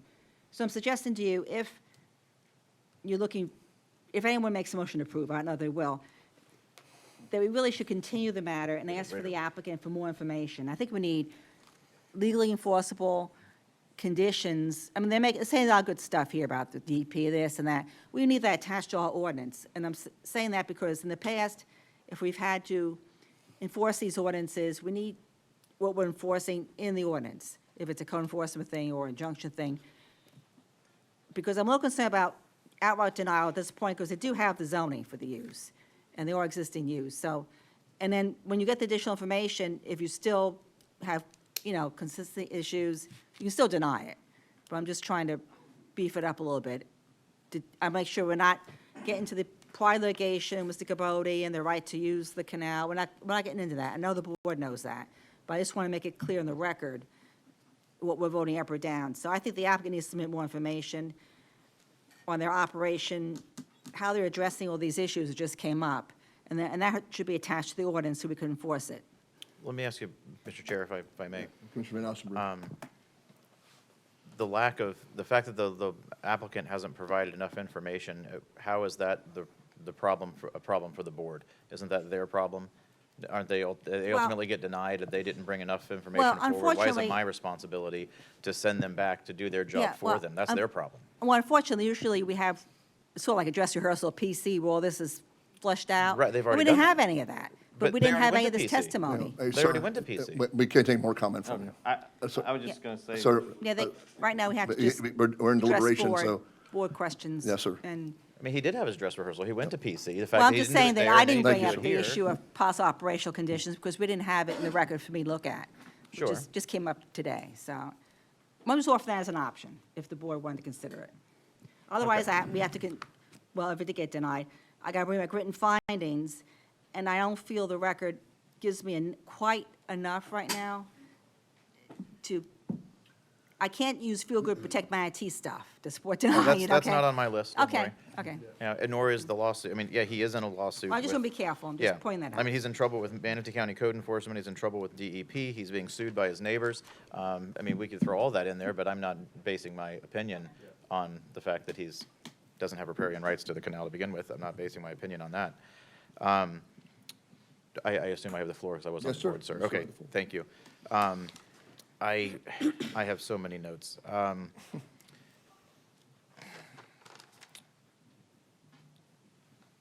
I'll start off with comments. Chris made some good points. Our staff member made some good points that his scope is limited, right? So his recommendation is based on simply comp plan and compatibility and those sorts of things. It's very limited. However, ours is not. His job is different than ours, and I just want to make that. I'm kind of talking to the board, my fellow board members, I feel like, at this point. This property is owned by a huge conglomerate. It's essentially a REIT. They own multiple marinas. For them to come up here and say things like, we didn't realize these violations, or we just realized them. They realized them because the neighbors were like torches and pitchforks, coming at their commissioner. And I asked code enforcement to go out there, and not even, honestly, they seemed so upset. I was like, they're probably not even going to find anything. Guys, do we just check it out, see if there's anything there. They had a specific issue of boats that were dry storage that was being stored on top of handicapped parking spaces. And code enforcement went out there and they found a litany of issues that were not just Manatee County violations, they were also DEP violations. You're telling me a huge conglomerate, a REIT, doesn't know that they're not allowed to shove a dumpster up against the property line next to their neighbor? They didn't know that? They didn't realize, was their word, that they weren't allowed to put dry boat storage 3 stories high on top of handicapped parking spaces? They didn't know that? They didn't know they were required to have a certain number of parking spaces and they couldn't cover them up with boat storage? I mean, they knew these things. They didn't know, because now they're coming into compliance with DEP on what they're washing boats with. And now they're going to use which I'm glad that they are, and they're going to use biodegradable things, but they didn't know that when they first bought the thing. They didn't know they needed an oil water separator to own a marina, to run a marina, even though they own and run other marinas. They didn't know these things. Of course they did. They're not fair actors. They're not. You know what I compare them to my district, to Commissioner Ron's district? Remember the rock crushing guy? This is essentially the rock crushing guy of my district, okay? That's what I would compare it to. So at any rate, I agree what Commissioner Cruz pointed out perfectly, and that's that they need to come into compliance. They came here somewhat under a false pretense, implying that the only way they can come into compliance is if we also allow them to expand their business operations. No, that's not true. What they need to do, they need to come into compliance. They need to stop being a bully and be good to their neighbors and it's a little quiet fishing village. Like when you piss them off, you really get them going. So that's what they need to do, in my opinion. They need to be good neighbors. They need to come into compliance. They don't need us to do that. They just need to do it. So, and when I'm long gone, Commissioner Cruz, please remember, be the watchdog for these guys, like, remember this, because I'm sure they'll come back asking for something else under some other rationale at some point, I guarantee you. Thank you, Mr. Chair. Thank you, sir. Commissioner Cruz. Yeah, there's a reason we have district commissioners, is because each of you, and I'm not one, each of you can hyper-focus on your district, understand issues and concerns that myself and Commissioner Bearden don't always hear because you're the first line of defense. You know, this is pretty compelling, what the district commissioner is saying, and I agree. We shouldn't reward bad actors with free approvals. Like, fix your problems first, and then come to us in good faith, and then we can have an honest discussion. Until then, clearly code enforcement isn't a leverage point for us because you're ignoring it. This is our leverage. Our leverage point is you're asking for something we don't have to give you to do something that you haven't been doing properly in the past. Fix your problems first, and then have a broader discussion, bring more information so our attorney is satisfied, and we can have a discussion. Where that goes, who knows, but that's for another day. For today, I'm not going to approve things for people who aren't being good neighbors in their current state. Thank you, sir. Any other comment by any of the board members that are on the board? Mr. Chair, I would just add one last thing, and that's that just how they're sort of trying to deceive this board is they're coming to us asking for minor maintenance and repair to be allowed on site and changing the location of it when they have an issuance in writing from DEP that says routine repair or maintenance on site shall be prohibited for the life of the facility. And they're still, with that ruling, they're still coming to us asking for us to approve that very thing. Thank you, sir. All right, with that, there is a. Oh, yes, I would like to make a motion to deny. All right, And, Mr. Chair, if I Yes, just- ma'am. I'll read the motion just for the record. yes, ma'am. Based upon the staff report, efforts presented, council made the public hearing and find the request to be inconsistent with the Manatee County Council Plan and not in compliance with the applicable review standards in the Manatee County Land Development Code. I move to deny the Manatee County Zone Ordinance Number PDW 2338P, and deny the preliminary site plan request, and direct the county attorney's office to bring back written findings for denial at the next land use meeting of September 26, 2024. Okay. Are you good with that, Commissioner? With the additional verbiage? We got all that with the last sentence, I think, on the board. Yeah. Oh, I have to direct written, Yeah. provide written findings for denial. So I said I would bring that back in the form of a resolution on September She has to bring it 26th. back. That's fine. That's fine. Yes, ma'am. You go with that, Commissioner Bearden? All right, thank you. All right, there's been a motion made by, or a motion moved by Commissioner Van Osselbridge, seconded by Commissioner Bearden. If everyone would cast their votes at this time. And the motion carries 6-0. All right, what we do right now is that we're going to take about a 10-minute break, and we'll be back in, let's call it at 10 minutes. Let's call it 11 o'clock, I guess. Let's call it 11 o'clock. Hey, I know, don't say I'm a mortgage guy.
Good morning, and we're back from our brief recess.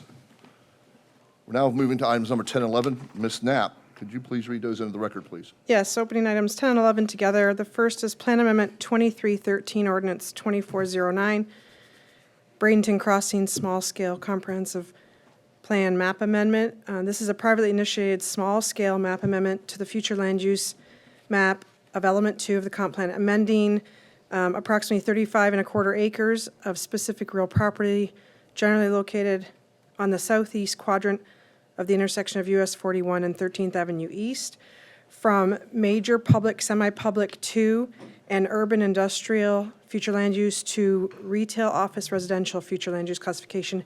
And the companion ordinance is PDMU 2327 ZG. And providing a rezone of the same acres of land at the same location, approving a general development plan for 150,000 square feet to expand the existing charter school on approximately 11 acres, 332,250 square feet of commercial, retail, and office uses on approximately 4.4 acres, a recreational vehicle park on approximately 19.86 acres, and a total of 238 units, and approving a schedule of permitted and prohibited uses as voluntarily proffered by the applicant and attached as Exhibit B. And your staff presenter is Laura Gonzalez. All right, thank you very much. Is there any ex parte on the side, on these items? All right, thank you. This item is no call-ins allowed, being that this quasi-judicial item is being opened together with a legislative. So, good morning, staff, or afternoon, staff. Charles. Oh, sorry, applicant, sorry. I'm just trying to move it along. Applicant, please come forward, thank you. Nicole, Please state your name is this- and your county residence. You have been sworn. Is this contiguous to the city of Bradenton at least? I mean, Well, I can't believe it's not I city of think he's Bradenton. going to tell us that. Okay, sorry. Carry on. Good morning, Commission. Stephen Reese for the record. I am a Manatee County resident. I'm also a lawyer with the law firm Vicard Merrill, practicing close to 20 years now in between the two counties, and pleasure to be before you this morning. I am here on behalf of the Small Scale Comprehensive Plan Amendment and the associated rezone. As I will walk you through, we have a number of petitioners, and this is a unique situation where there are 6 private LLCs that came together to buy this property for this charter school. As I walk you through the history, you'll understand why that was so important and the opportunity it gives the charter school to have a permanent home going forward. I also have with me Jason Coates with Schroyer Drapella. So again, this really is all about Team Success Charter School. It is a Title I public charter school here in Manatee County serving grades K through 12. We actually started this process back in 2019. However, in the interim, and I'll get to that history, we developed a whole nother site for the high school in South County near the airport, and it has a program with the airport right now. So this is going to be for the main campus that really needs those upgrades. In 2018, the school received the distinction of high performing. That's a special status under the Florida statutes. Thrives to uphold those high standards at all levels and offers an education engaging students in rigorous academics while setting high expectations for learners regardless of their academic abilities. As a public charter school, Team Success follows the federal and state laws, and the school district of Manatee County is the sponsor for the school. And as I said it earlier, I'd get into some of the history behind it because it really is important to understand how this particular site plays into the history, which dates back to 1996 when the school board deeded the subject property to Manatee County. In that 1996 deed, there was a reversionary interest back to the school board if it was not used and operated by the Police Athletic League. Team Success was actually operating on the site in conjunction with PAL, but it was determined that that was in breach of that deed restriction, and the deed reverted back to the school board. The school board at the time began to entertain, well, we get to 2009 with Fred Spence jumping in. That's where the program itself, the same charter, but the program was reoriented really towards Team Success. And that was to put the emphasis on academics, similar that you would find in other schools, on athletics. So again, encouraging these students, many of them who are first generation, first time English speakers, to really be involved. The community is really involved. The parents are very involved in this program. So in June of 2010, that name of the school was changed to Team Success, a School of Excellence. They indicated March 8th, 2022, the school board agreed to receive the deed back from Manatee County. So this board unfortunately deeded back, which put the entire program in jeopardy. The school was at the point of possibly losing their only campus at that time. And that's when we immediately switched gears and started building a second campus as a backup, which is up and running. It's open for school this year. March through December of that year, we worked diligently with the school board. Unfortunately, they were not willing to piecemeal the sale. It was buy everything or buy nothing, and they were going to open it up to bidding to anyone. The 6 LLCs that I showed you are affiliated members of the school, either through the hierarchy, the structure, or just friends of the school, and they were able to raise the funds to purchase the property. And in doing so, on December 21st, we were able to close on that. It's taken us that long, but I kid you not, that next day, we were in planning and trying to figure out how can we give the school its permanent home, and how do you utilize the remaining portion of the property that the school did not need. So with that, we have a small area comprehensive plan amendment for the 35.28 acres. That's currently PSP2 and IU. We're asking for the ROR. That would allow the concurrent rezoning then at 35.28 acres from PDPI to PDMU. A general development plan is proposed with 150,000 square feet to expand the existing charter school, which is on approximately 11 acres. 332,000 plus or minus square feet of commercial retail along that commercial corridor on US 41, US 301. And then lastly, a recreational vehicle park on the remaining 19.86 acres with about 238 units of RV units on the eastern half of the site, again, providing a buffer to the Tropicana facilities to the east. There are 2 specific approvals. One is the reduction of the perimeter buffer along the streets abutting the RV park from 50 feet to 20 feet. And 2, the reduction and modification of the screening buffer between the school and the RV park from 15 feet to 10 feet, but then including a wall. We felt that the permanent wall in between the site made more sense for those 2 uses. I've already spent a lot of time kind of discussing the existing property conditions, but again, right in the middle of the urban core, but this is still unincorporated Manatee County. Existing PDPI with an expired GDP. So there is 0 square footage that can be added to this site if the school even wanted to add a portable. They can't. They'd have to go back through this process. As I indicated, currently occupied by Team Success with the frontage along 13th Avenue East and US 41 and 301. On the south, it abuts that CSX railroad. Looking at it more closely, you can see the Tropicana facilities that it does abut are stormwater and a parking field for, I believe it's the credit union next door or staff parking. PSP2 is the future land use category currently, again, suggesting ROR. And I will point out when I go back, the small area on the southeast corner, that is the IU section of the future land use, that little sliver. It's a remnant of leftover of some mapping in the past. We're not sure how it ended up there. But we are proposing the entire site under ROR. With that too, as you can see, the majority of the frontage to the west, north, and east are city of Bradenton. Existing zoning, that PDPI with the expired GDP. The school is in drastic needs of updates. The facilities themselves date back to the 1950s, if not the 1940s. So there are significant structural, electrical, and mechanical upgrades that are needed. The rezoning to PDMU with that general development plan will permit that expansion to the existing extremely successful charter school, provides the activation of the commercial, retail, and office along that established commercial corridor, creates a variety for seasonal occupancy in the urban core, and along with our proffered list of permitted uses and those that are excluded as shown in Exhibit B. The general development plan, as you can see, the school is in roughly the middle of the site. That's where it exists today. The 11 acres that are carved out of what's been determined by the school as to what they need to continue to grow. And it allows them an additional 150,000 square feet to replace buildings, either through additional stories or other square footage on the site. Some of the buildings are quite aging and will need to be replaced. The commercial corridor, as you can see, is roughly 4 acres on the western half of the site fronting on US 301. And then the RV park proposed along the eastern half, again, allowing that buffer between the industrial areas to the east. It meets or exceeds your standards of review in 343. I'm not going to read through each one. It is consistent with the comprehensive plan, goals, objectives, and policies. And included in your staff report, staff confirmed that ROR is a logical transition, given the existing ROR FLUC immediately to the south of the subject property. It's consistent with these stated policies and objectives. It is within the FDAB. It is consistent with infill and encouraging development within the urban core. The proposed amendment is consistent with the intent, goals, and objectives, policies of your comprehensive plan with the rezoning that we're proposing today and with that future land use approval. It's compatible with the existing land use patterning and designated future uses. It's consistent with levels of service, either as deferred until site plan or under today.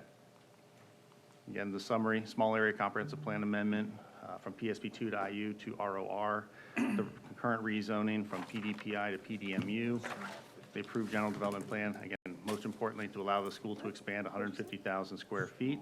The school would retain 11 acres. The remaining 4.42 acres on the west would be 332,000 commercial retail, and then the RV park at 19.86, the balance of the site to the east. The two specific approvals that I discussed earlier. And with that, based on the competent substantial evidence in your package and the testimony here this morning, we are a comprehensive plan compliant rezoning. It's consistent with your LDC. It provides the transitions in intensity and heights, and its professional staff have deemed it complete with no known or identified issues or conflicts. With that, I'd entertain any questions or comments. Commissioner Ballard. Hi. Hello. So I do have a couple of questions about the site and kind of the plan. I guess it's a little bit unusual. Where did the idea for an RV park come into this? Sure. One of the property owners leading the group has developed other RV parks around the country.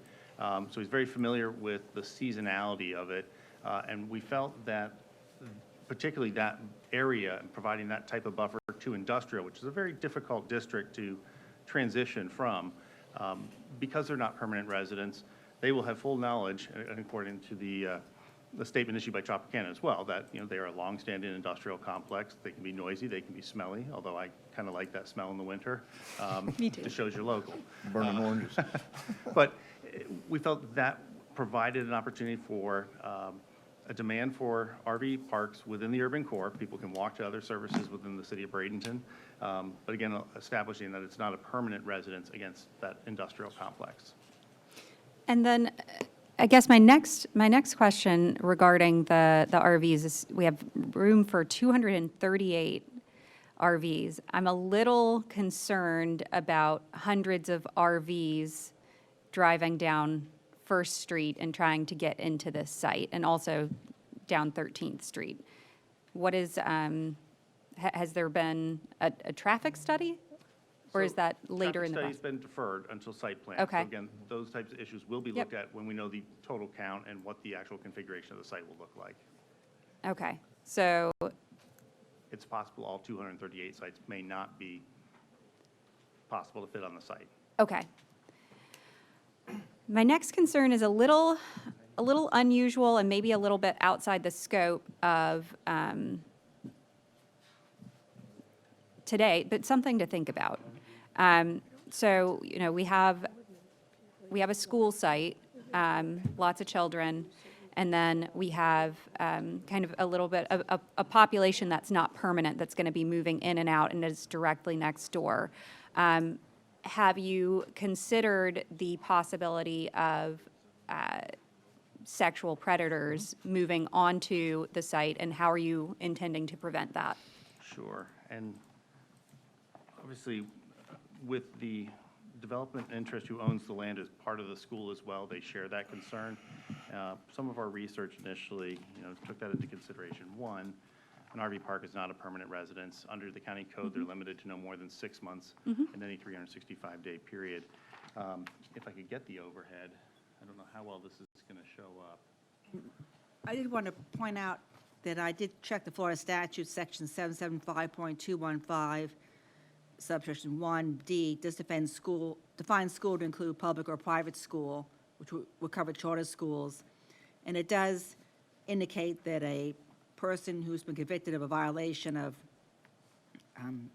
sexual predator of that sort cannot reside, use the term reside, within 1,000 feet of any school, childcare facility, park, or playground. Sure. And so what you're going to see here, it's hard to see it, but this line, this is the rough edge of the school facilities. That is 1,002 feet. So almost the entire site is within that 1,000, the entire site is within that 1,000-foot radius. So they would not be allowed to register that as a place of residence, meeting with their parole officer. Okay.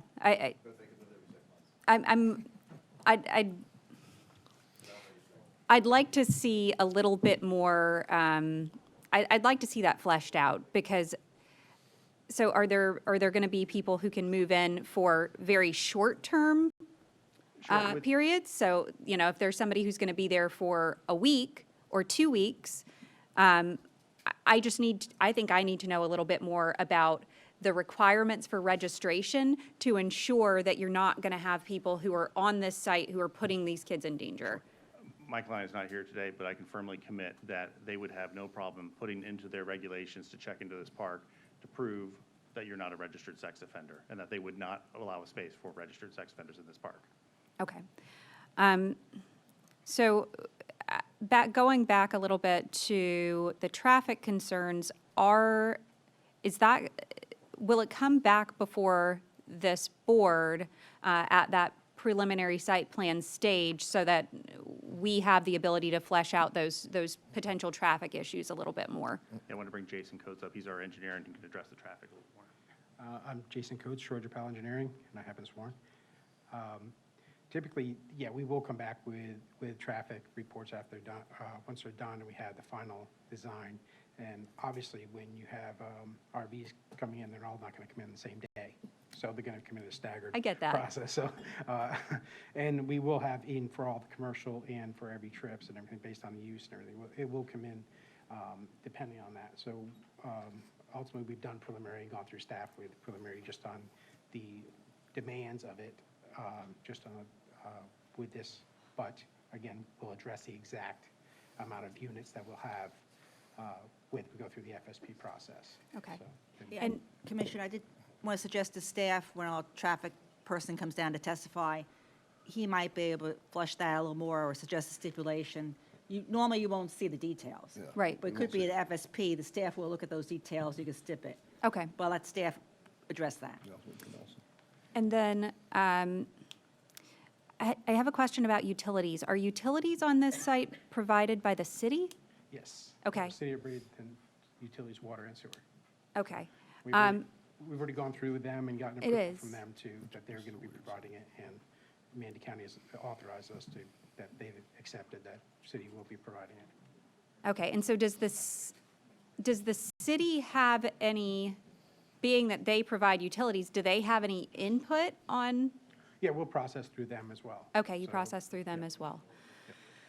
Okay, and my next question is about potential pervious and impervious surfaces. Obviously, we're in an area with a lot of potentially aging infrastructure, issues with flooding. What is the plan for like the actual RV sites? Is it going to be paved surfaces? I mean, even if it's not, you're still going to have, you know, all of those RVs that are. Correct, yeah, yeah. Well, there'll be portions of it that'll be paid for, obviously for where the RVs will park. And there'll be portions, let's roughly say that you'd have half of it would be an impervious surface, would be pavers, which is better than even a concrete surface, that the intent is to have a paver surface. Okay, yeah, yeah, we have, we're providing the 20% open space, but we will be also, the good thing about having the RV space is that we don't have to fill, because they're not going to be there during the storms and major storms where we have major flood events, they have to actually evacuate. So the intent of the design won't be, we don't have to fill up to like a house where you'd have to be above the 100-year flood, and you have to be there. These can be, we're not going to fill up above, and we can plan on doing our design, stormwater design, such that it's not going to be as impact on the existing stormwater, because it does flood in this area. We will be filling in some areas, and we'll compensate that with the stormwater ponds and how we handle it. So we'll be modeling it with, because City of Bradenton has a 100-year storm model, and ICPR will make sure that we have zero impact on anything, no negative impact on the adjacent properties by this design. So. Okay, those are all the questions I have for now. Thank you. Thank you, ma'am. Any other questions of the applicant? Seeing none, thank you, sir. Thank you. Now, Charles, you're up. Good morning, Commissioners. Charles Andrews, certified planner with staff. I have been sworn. So I will be addressing the comp plan map amendment, and my colleague, Laura Gonzalez, will be addressing the rezone.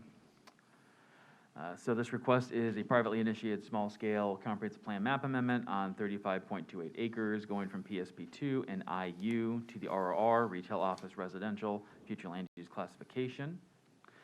Here's the existing, like I said, breaking down the different uses here between the PSP2 and the IU, and then the proposed for the RRR.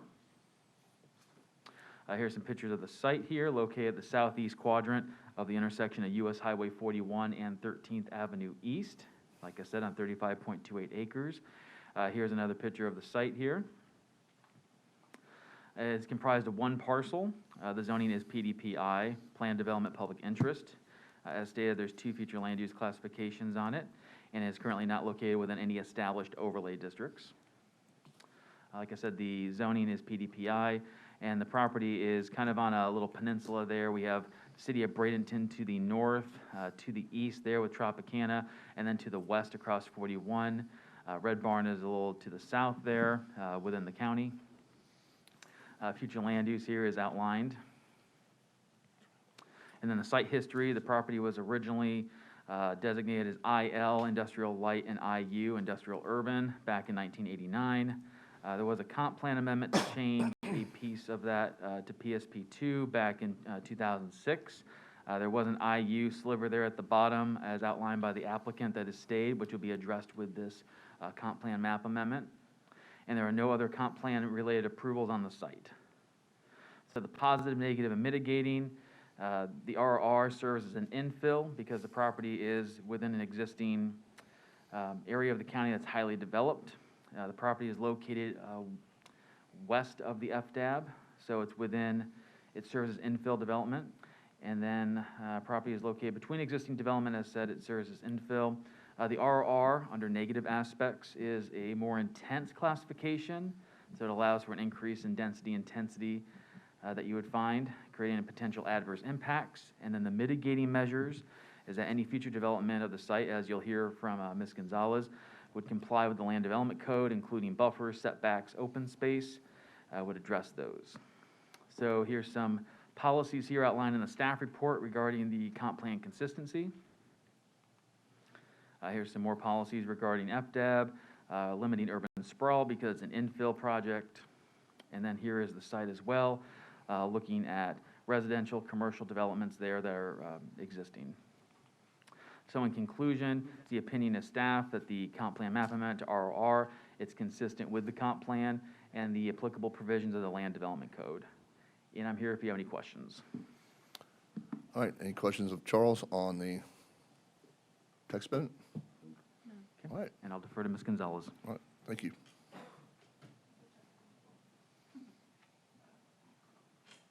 Good morning. This is Laura Gonzalez with Development Services Department, and I have been sworn.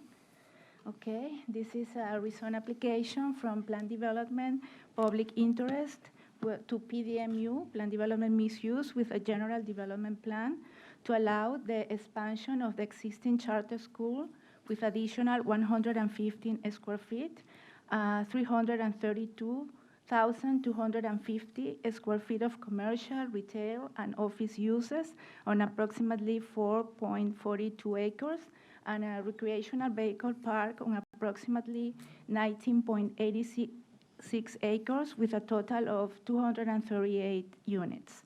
The applicant also has submitted for approval a schedule of permitted and prohibited uses, including residential uses. At this time, no density or residential development standard have been proposed.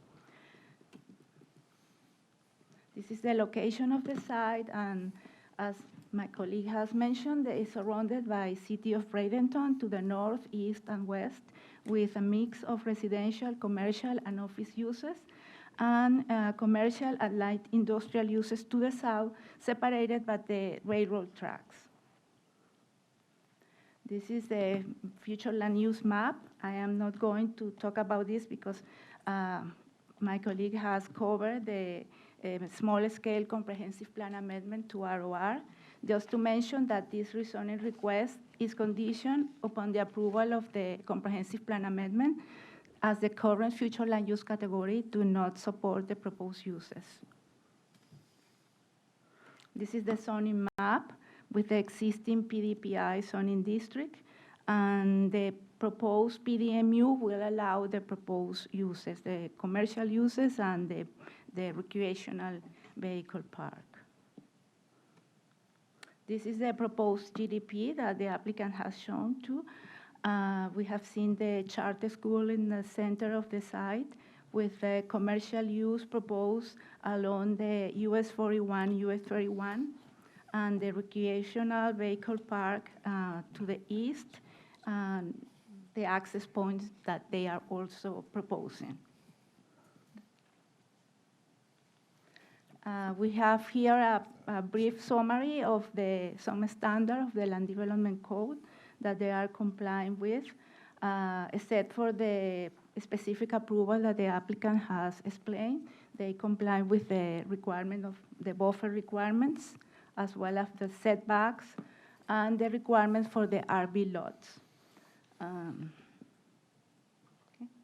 This is the request, the two specific approval that the applicant is requesting to reduce the RV park's perimeter buffer from 50 to 20 feet when adjacent to the parking lot and the community center, and also reduce the screening buffer between school and commercial RV uses from 15 to 10 feet with a 6-foot opaque fence. This is a summary of our findings in the staff report. The rezoning to PDMU is compatible with a mix of uses nearby. Commercial uses are also proposed to the west, compatible with the dynamic along the US 301, US 41. The RV park allows visitors for convenient access to amenities and attractions. The RV park provides additional separation between the school and the industrial complex to the east.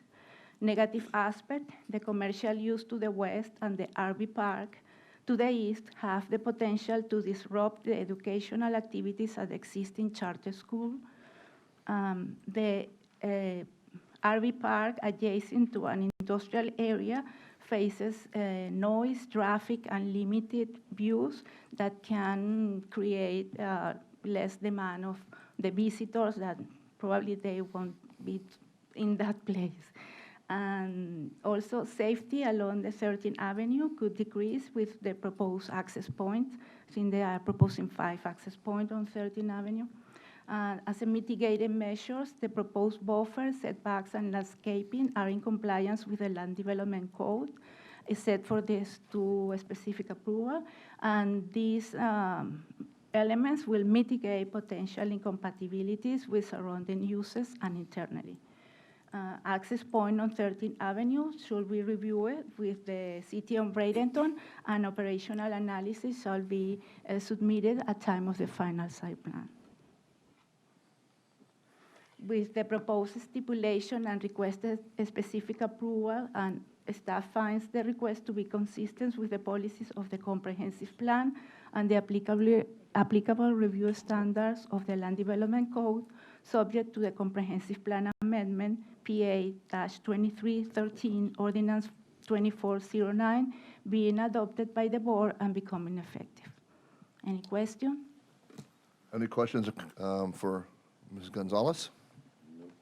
Commissioner Ballard. I would like to call up Nelson and ask a couple questions. Good morning, Nelson Galeano, Transportation Planning, and I have been served. Let me explain what traffic and transportation has for this project. We have 2 different type of analysis here. One is the analysis for the comprehensive plan amendment. This traffic study for the comprehensive plan amendment consists of 2 different scenarios, the short-term and the long-term scenario. The short-term scenario evaluates essentially the suitability of the project on short-term, and the long-term use the same project, but project the background traffic. It means the organic growth of the traffic during the next 22 years. both analyses comply with our requirements, and there are enough capacity to support this development. I need to clarify also that because of the boundaries that the school has in the middle of these three different projects, there are no interactions between these three different components of this project. The entire project will have essentially 5 different accesses. One will be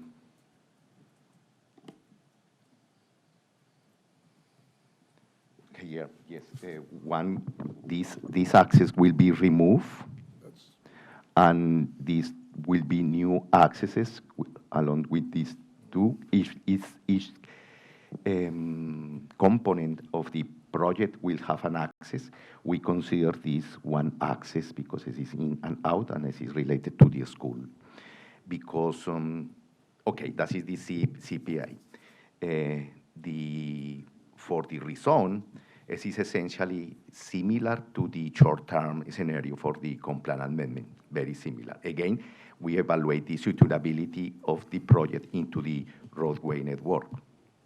We don't evaluate any operational analysis at this stage. The operational analysis will be part of the final site plan.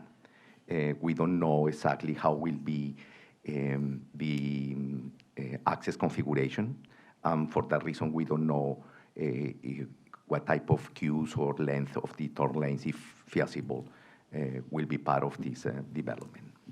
Regarding the safety concerns, it will be part of the FSP, traffic study of the FSP, essentially because one of the negative aspects is the conflicts created by the amount of access along the 13th Avenue. I want also to denote that the access on US 41 is FDOT jurisdiction, and they need to apply for a new access, or at least to relocation of the access along the US 41. So just to be clear, it looks like the access on First Street is only for the commercial, is that correct? Yes, this is essentially for commercial, and this will Okay. be relocated to the north. And then the purple is for the school. for access to the Yes, school. 1 and 2 for the schools. Yes, And ma'am. then the A new access back for the RV. is for the RV. Yes. Okay, and I do have concerns about that because 13th Ave, it's a little 2-lane road with just regular, single-family residential all down it. How many, I don't know that this is a question that you can answer, maybe it's a question for the applicant. How many students are at the school and are there plans to expand the size of the school? So, how many families are going to be going in and out of the school down 13th Ave? I can answer this question. The school has 1,200 students on the traffic study. 1,200 students, yes. And the school, yes, it means in the current condition. In the proposed condition, we'll have 3,125 students. Okay, let me clarify. Let me clarify. The CPA, the comp-plan amendment, and the rezone, we always use the most probable worst scenario. The most probable worst scenario. It's not the maximum in maximum. It's the most probable worst scenario. Okay. But I defer to the applicant with more concise information. Okay. Well, we'll get, hang on, Nelson, don't leave. No, you ain't going anywhere, buddy. Is that it, Commissioner Mallory? That's it for me, thank All you. right, I'm on the board next. Here, I got a quick question, several questions. One is that we have to ask our questions now because we don't get to see the PSP and we don't get to see the FSP come back up. For the traffic, I mean, if it's 200 and some RVs or if it's 100 RVs, going down 13th is, in my opinion, is a no-go.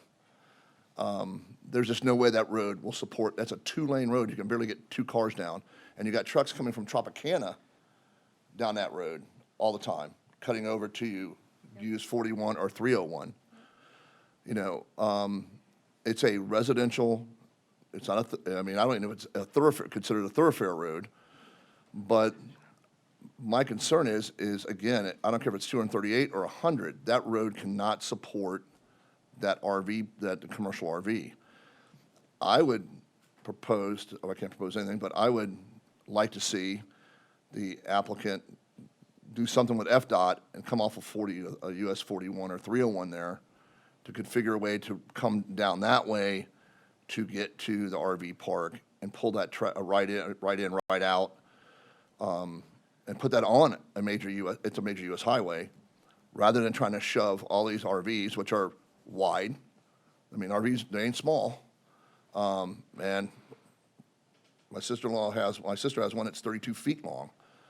And I just don't think that 13th can support that type of traffic with what's coming down it all day long from Tropicana and that type of stuff. So I have a significant issue with the commercial RV park. And I know they're asking right now, at this point, they're asking for 238 sites, and we know and it gets into you guys, and you guys say, well, you can only have 100.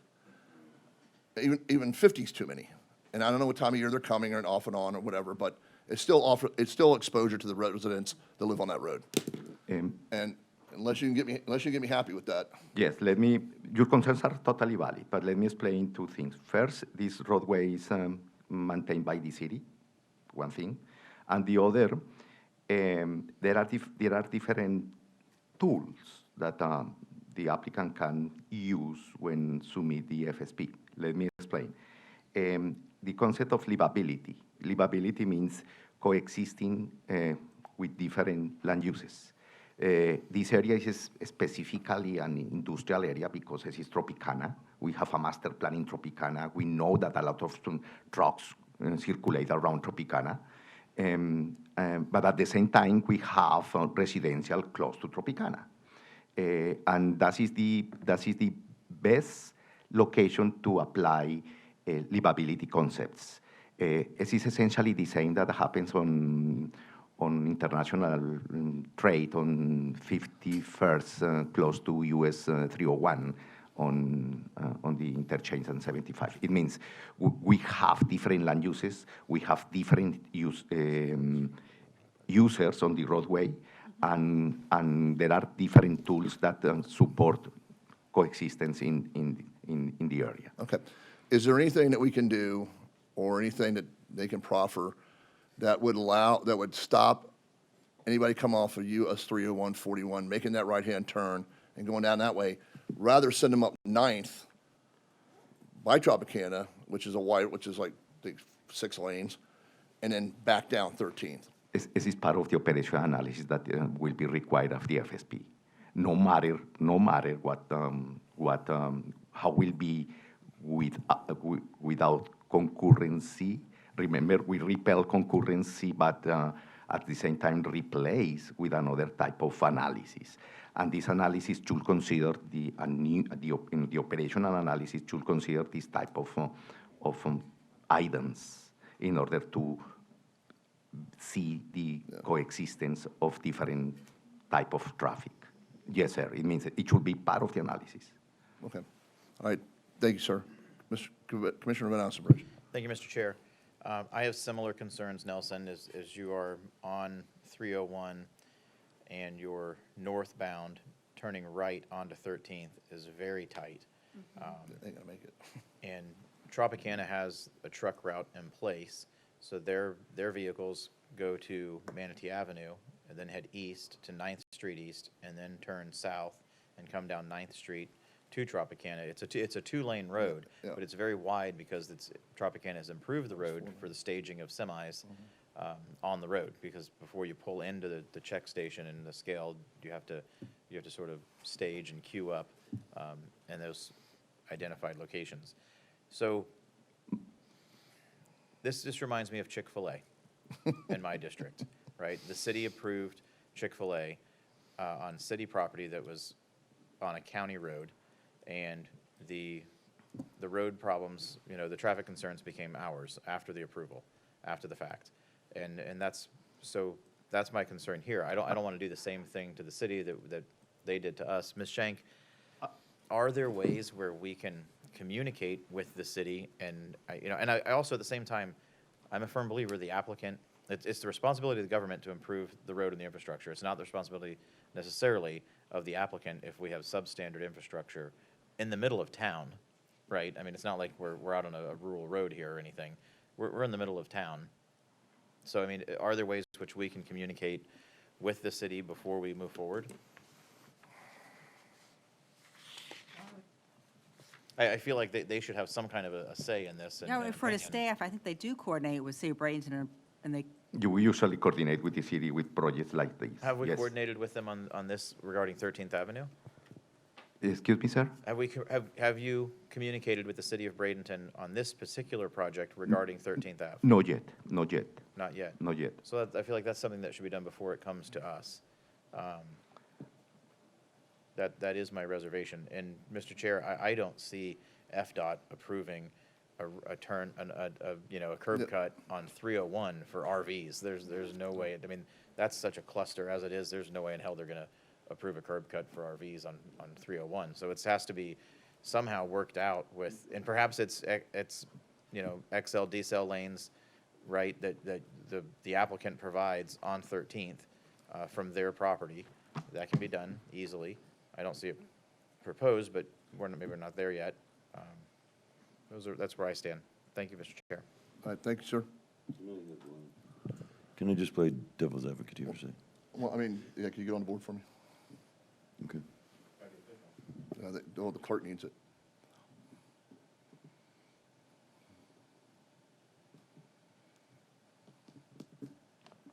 Mr. Turner.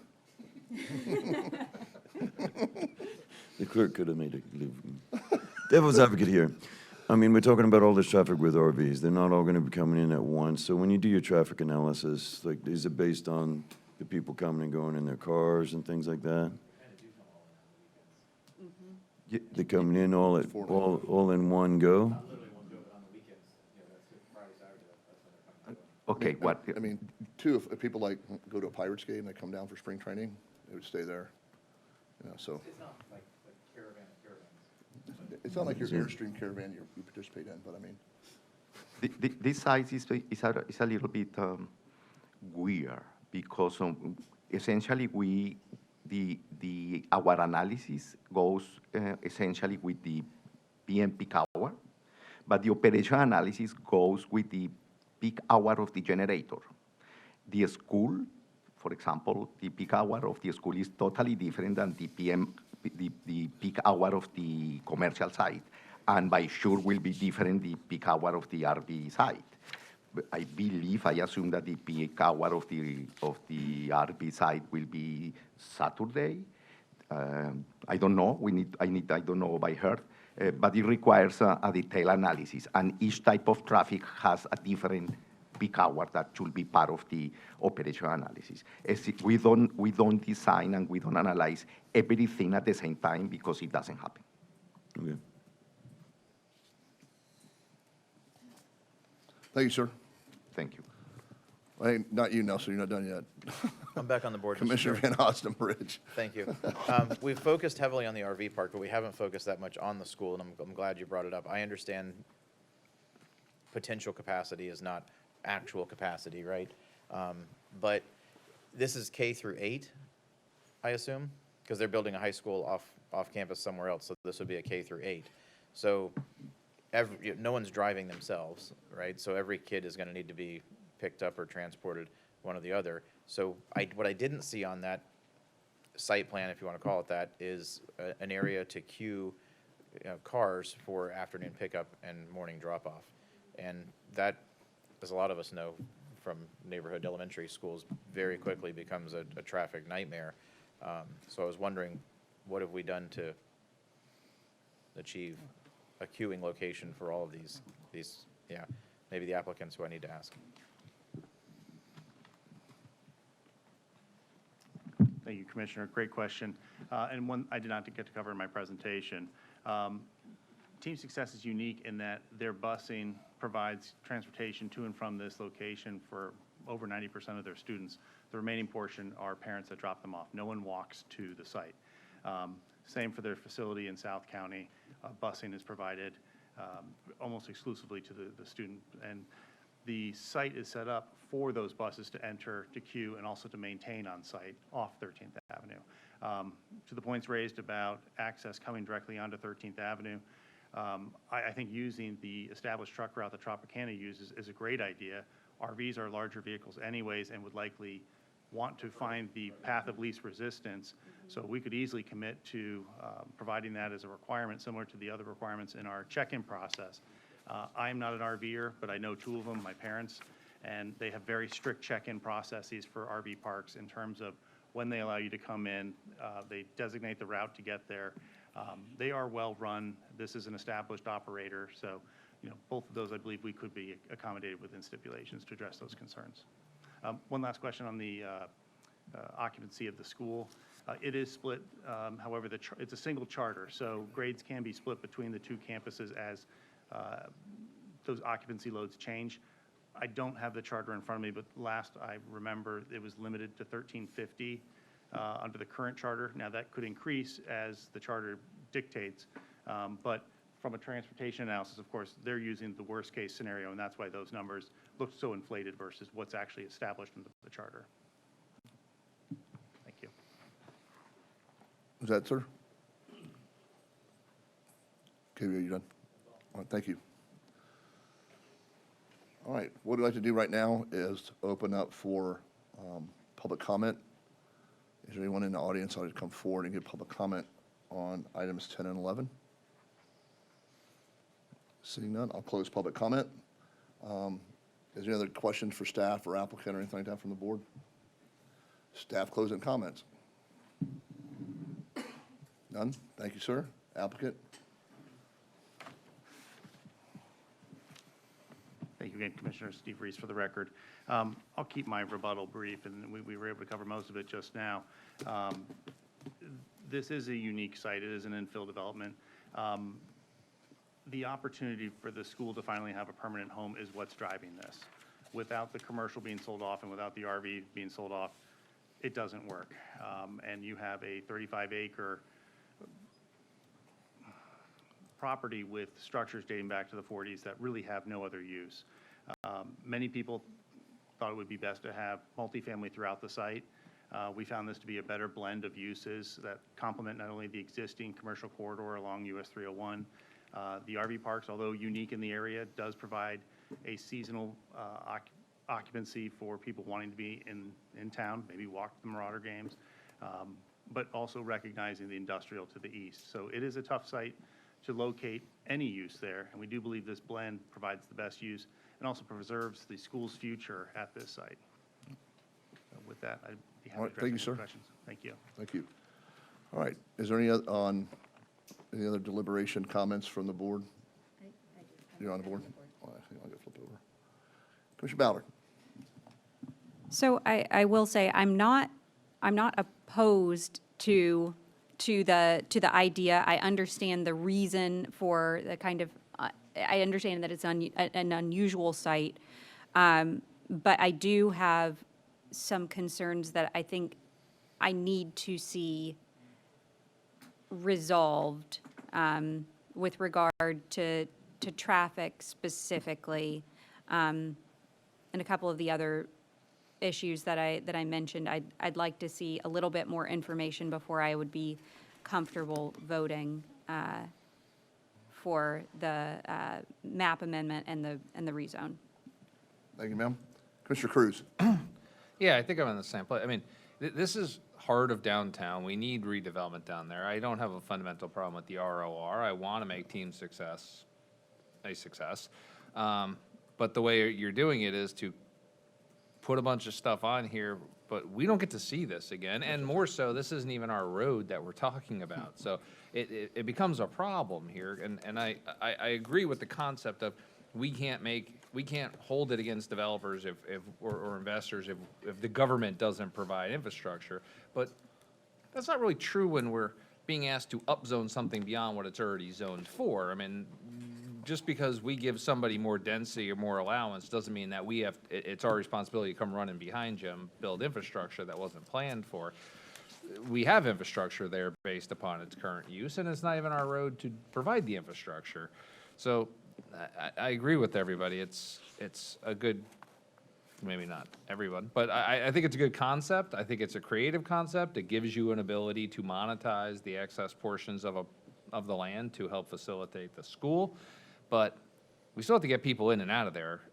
Following Tropicana only works if you have access through Tropicana, because they stop on 9th. You're gonna have to cut down the whole rest of 13th, across all the other houses to get there. You're just moving a problem from going west to east to west. It's the same problem, just in a different direction. You know, I wish this could be pushed a little bit and come back with a more definitive transportation traffic plan to give us a better handle on how you're gonna move people in there, because again, we just don't see it again. Some assurance from the city of Bradenton on how they're gonna respond to this, and some way where we can get comfortable, you're gonna get people in and out. Because I don't have a problem with it, I just, again, we don't touch it after this, and then we're stuck. Thank you, Commissioner Cruz. I'm on the board real quick. I agree with Commissioner Cruz. I think that, you know, we want the school to succeed. I mean, there's no doubt about that. My concern is that 13th Street ain't ours. The city's not here to opine on any of what impacts that would have on their street. What I would recommend is that you potentially ask for continuance and bring us back some more definite information with regards to 13th and moving in and out of the site. We do need redevelopment downtown in this area. We look for it. I have no problems with OR like Commissioner Cruz. But I would highly recommend potentially considering a continuance and to the next meeting or whenever you're ready to come back. Again, Steve Reese for the record.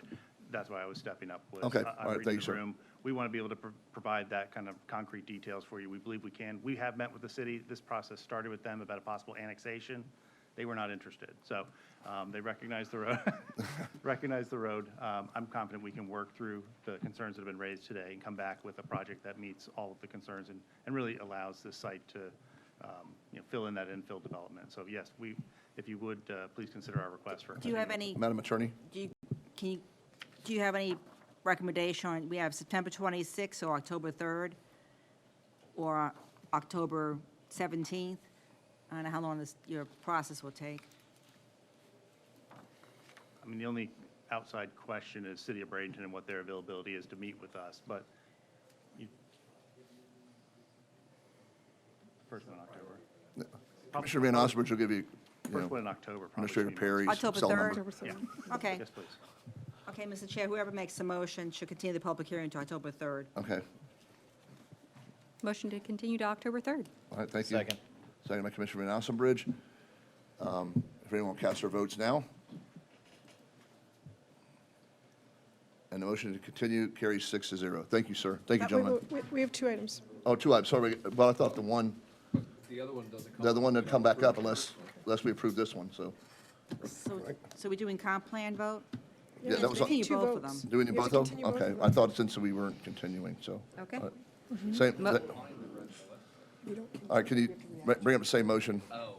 Yes, thank you. Motion to continue.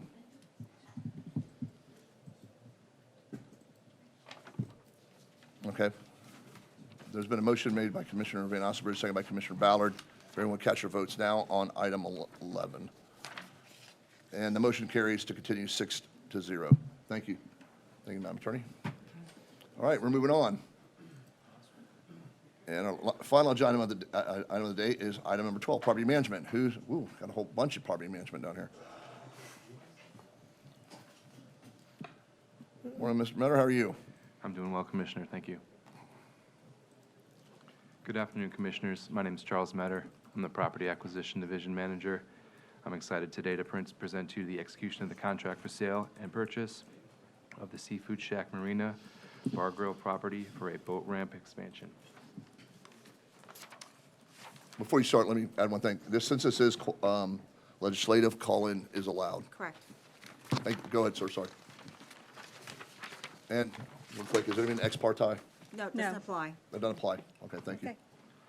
Always the- good to check. So the Seafood Shack Marina Bar and Grill is located at 4110 and 4301 127th Street West and 4300 and 4306 126th Street West in Cortez. The property contains 7 upland parcels totaling approximately 5.9 acres and 2 submerged land leases of approximately 2.9 acres, totaling approximately 8.8 acres in total. The proposed use for the property is to provide a public boating access facility that includes a boat ramp and/or dry storage facility, in addition to the marina component. If the property is acquired by the county and developed as a public boat ramp facility, the site has potential to increase the number of available boat trailer parking spaces by up to 25% countywide. And I'll turn it over to Sherry Swanson.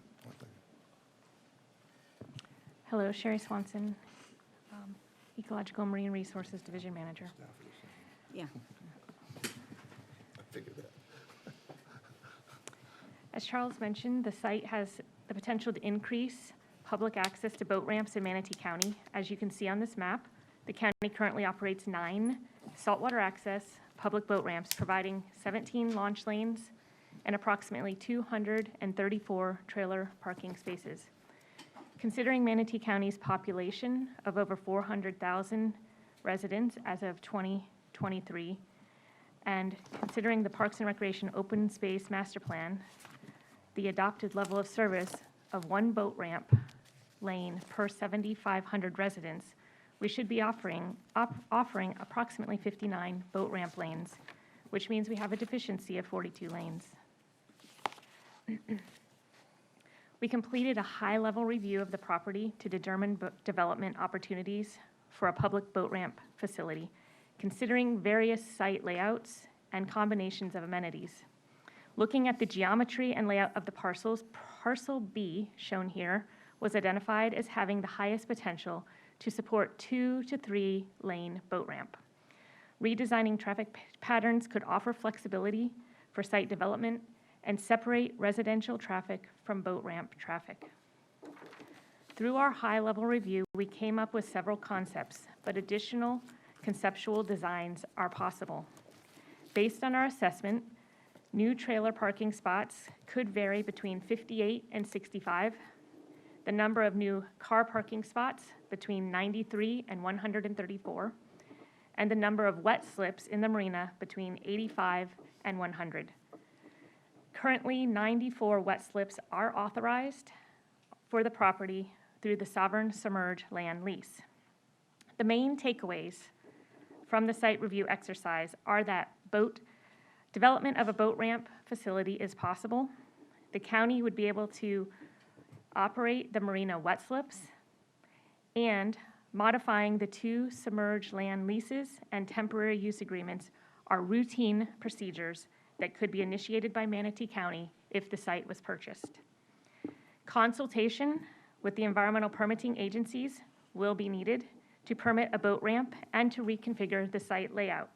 However, direct proximity to the Gulf Intercoastal Waterway would be a benefit to developing this site into a public boat ramp, as would the historic operation of the site as a working marina.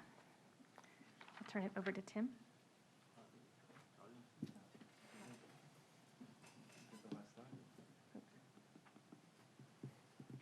Good afternoon, Commissioners. Tim Costello, Senior Real Property Specialist. The Seafood Shack property, the timeline in May of 2024, we had the property appraised.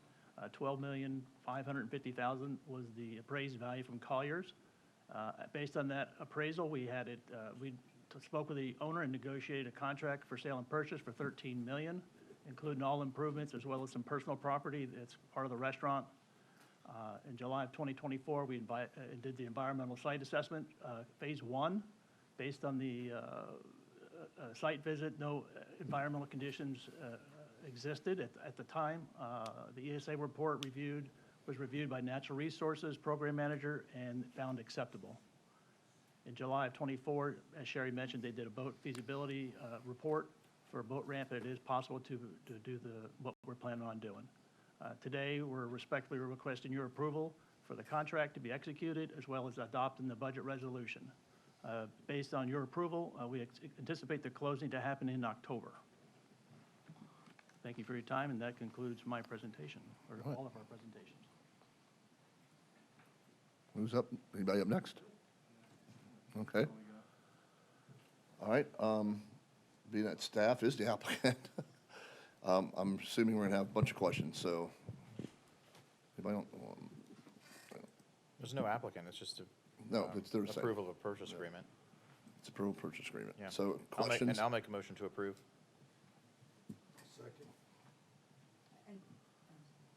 Just for clarity, so there's two motions. Yeah, One is adoption of the budget resolution Yes. B 24-102, and the second is execution of the contract for sale and purchase. yeah.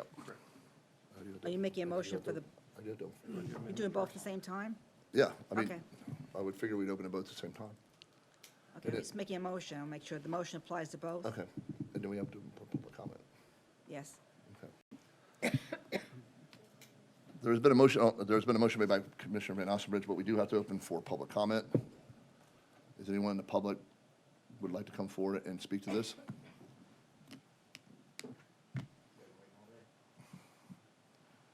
State your name, sir, county residence, and you have 3 minutes. Name is James Morganroth, Manatee County resident, and a business owner over at Seafood Shack Marina. I operate a boat business there. And I don't know if the county's in the business of operating any marinas currently or any restaurants or anything like that. Obviously, those things are already operating on that property. I'm not opposed to the county owning this property. Boat ramps sound good. And hearing that wet slips are included as part of the marina, that's good to hear. But I just do want the board and anybody involved to consider any of the current businesses that are operating out of the marina there and any of the current employees that are operating or that are working, whether Seafood Shack, Annie's, any of we have H2O Water Sports there, Cortez Water Sports, any of the other boat businesses. I just want that to be in consideration if this property is approved for purchase. All right. Thank you, sir. Appreciate your comments. Is anyone out there on call-in? No calling comments, Mr. Chair. All right, thank you, sir. Commissioner Ballard. That's what I'm, I want to go in the back and call. that's what I'm saying. I know. Call from your cell phone right from the Everybody dais. said they wanted the call-in. Now nobody's calling. Bone of contention. Commissioner Ballard, you're up. So I do have a question about the cost to actually get this up and running in addition to the cost of the purchase. Yeah, Commissioner Ballard, Charlie Bishop, County Administrator. Again, we had 3 conceptuals that were very early in the process. It depends on the board's, direction. We had an option of putting a small parking deck there to enhance the parking to actually more. We have the ability to put 2 slips in. We don't have the ability to put 4 unless we maneuver. The current marina is in poor shape. It depends if we want to extend the marina out and add more slips. There's a lot of options on the table, so we have to go through the process, get the CMAR on board. Well, first of all, we got to get the design process going, get the CMAR on board, and start with the GMP. And then I'm assuming that we have some money in the CIP for boat ramps. I believe Sheila's behind me, but my last recollection is about 21 million was in the pool, which grows with WCIND and other opportunities. Sheila? Thank you. Thank you, sir. I'm Sheila McLean, CFO. Like Charlie, yes, he explained there's $20.8 million that was originally in the CIP 2428 designated for the Peninsula Bay boat ramp. Unfortunately, that project is not feasible, so they're going to utilize this. Unfortunately, we have this opportunity to be able to take those funds. There's a multitude of funding sources that are paying for it. We are using impact fees. We are using our own cash reserves and some infrastructure sales tax. Okay, thank you. Mr. Chair, if I could, Commissioner Ballard, the Peninsula Bay project, as Sheila stated, became unfeasible. It ballooned to about $30 million. We have $21 million in the bank for it, which wasn't going to cut it. Working with WCIND, it still wasn't going to get there. This opportunity came up. We can achieve the same objective faster and cheaper by doing this. And addressing James, who spoke during public comment, I assume the board will just act as a landlord and essentially create a revenue source by leasing slips and continue to lease space to those businesses that are already there. We're not looking to put anybody necessarily out of work, so it creates a revenue source to maintain this and other boat ramps as well. Okay, Thank you. thank you. Thank you, sir. All right, we have a we have a motion on the board by Commissioner Van Asselberg, second by Commissioner Bearden, for the adoption of the budget resolution B-24002. So we're going to vote on that first, okay? So if you could cast your, because it's two items, if you can cast your votes now.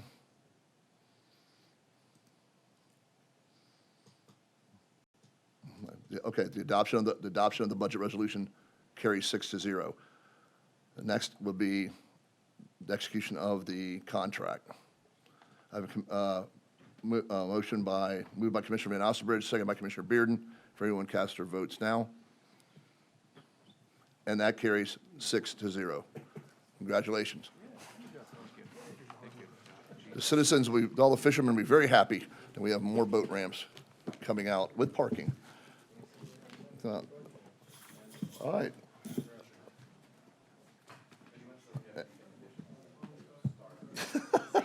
All right, County Attorney, you have anything? All right, County Administration, Ms. Knapp, you have anything? Are there commissioner items? Nope. Commissioner comments? All right, we're adjourned. Thank you very much, and thank you.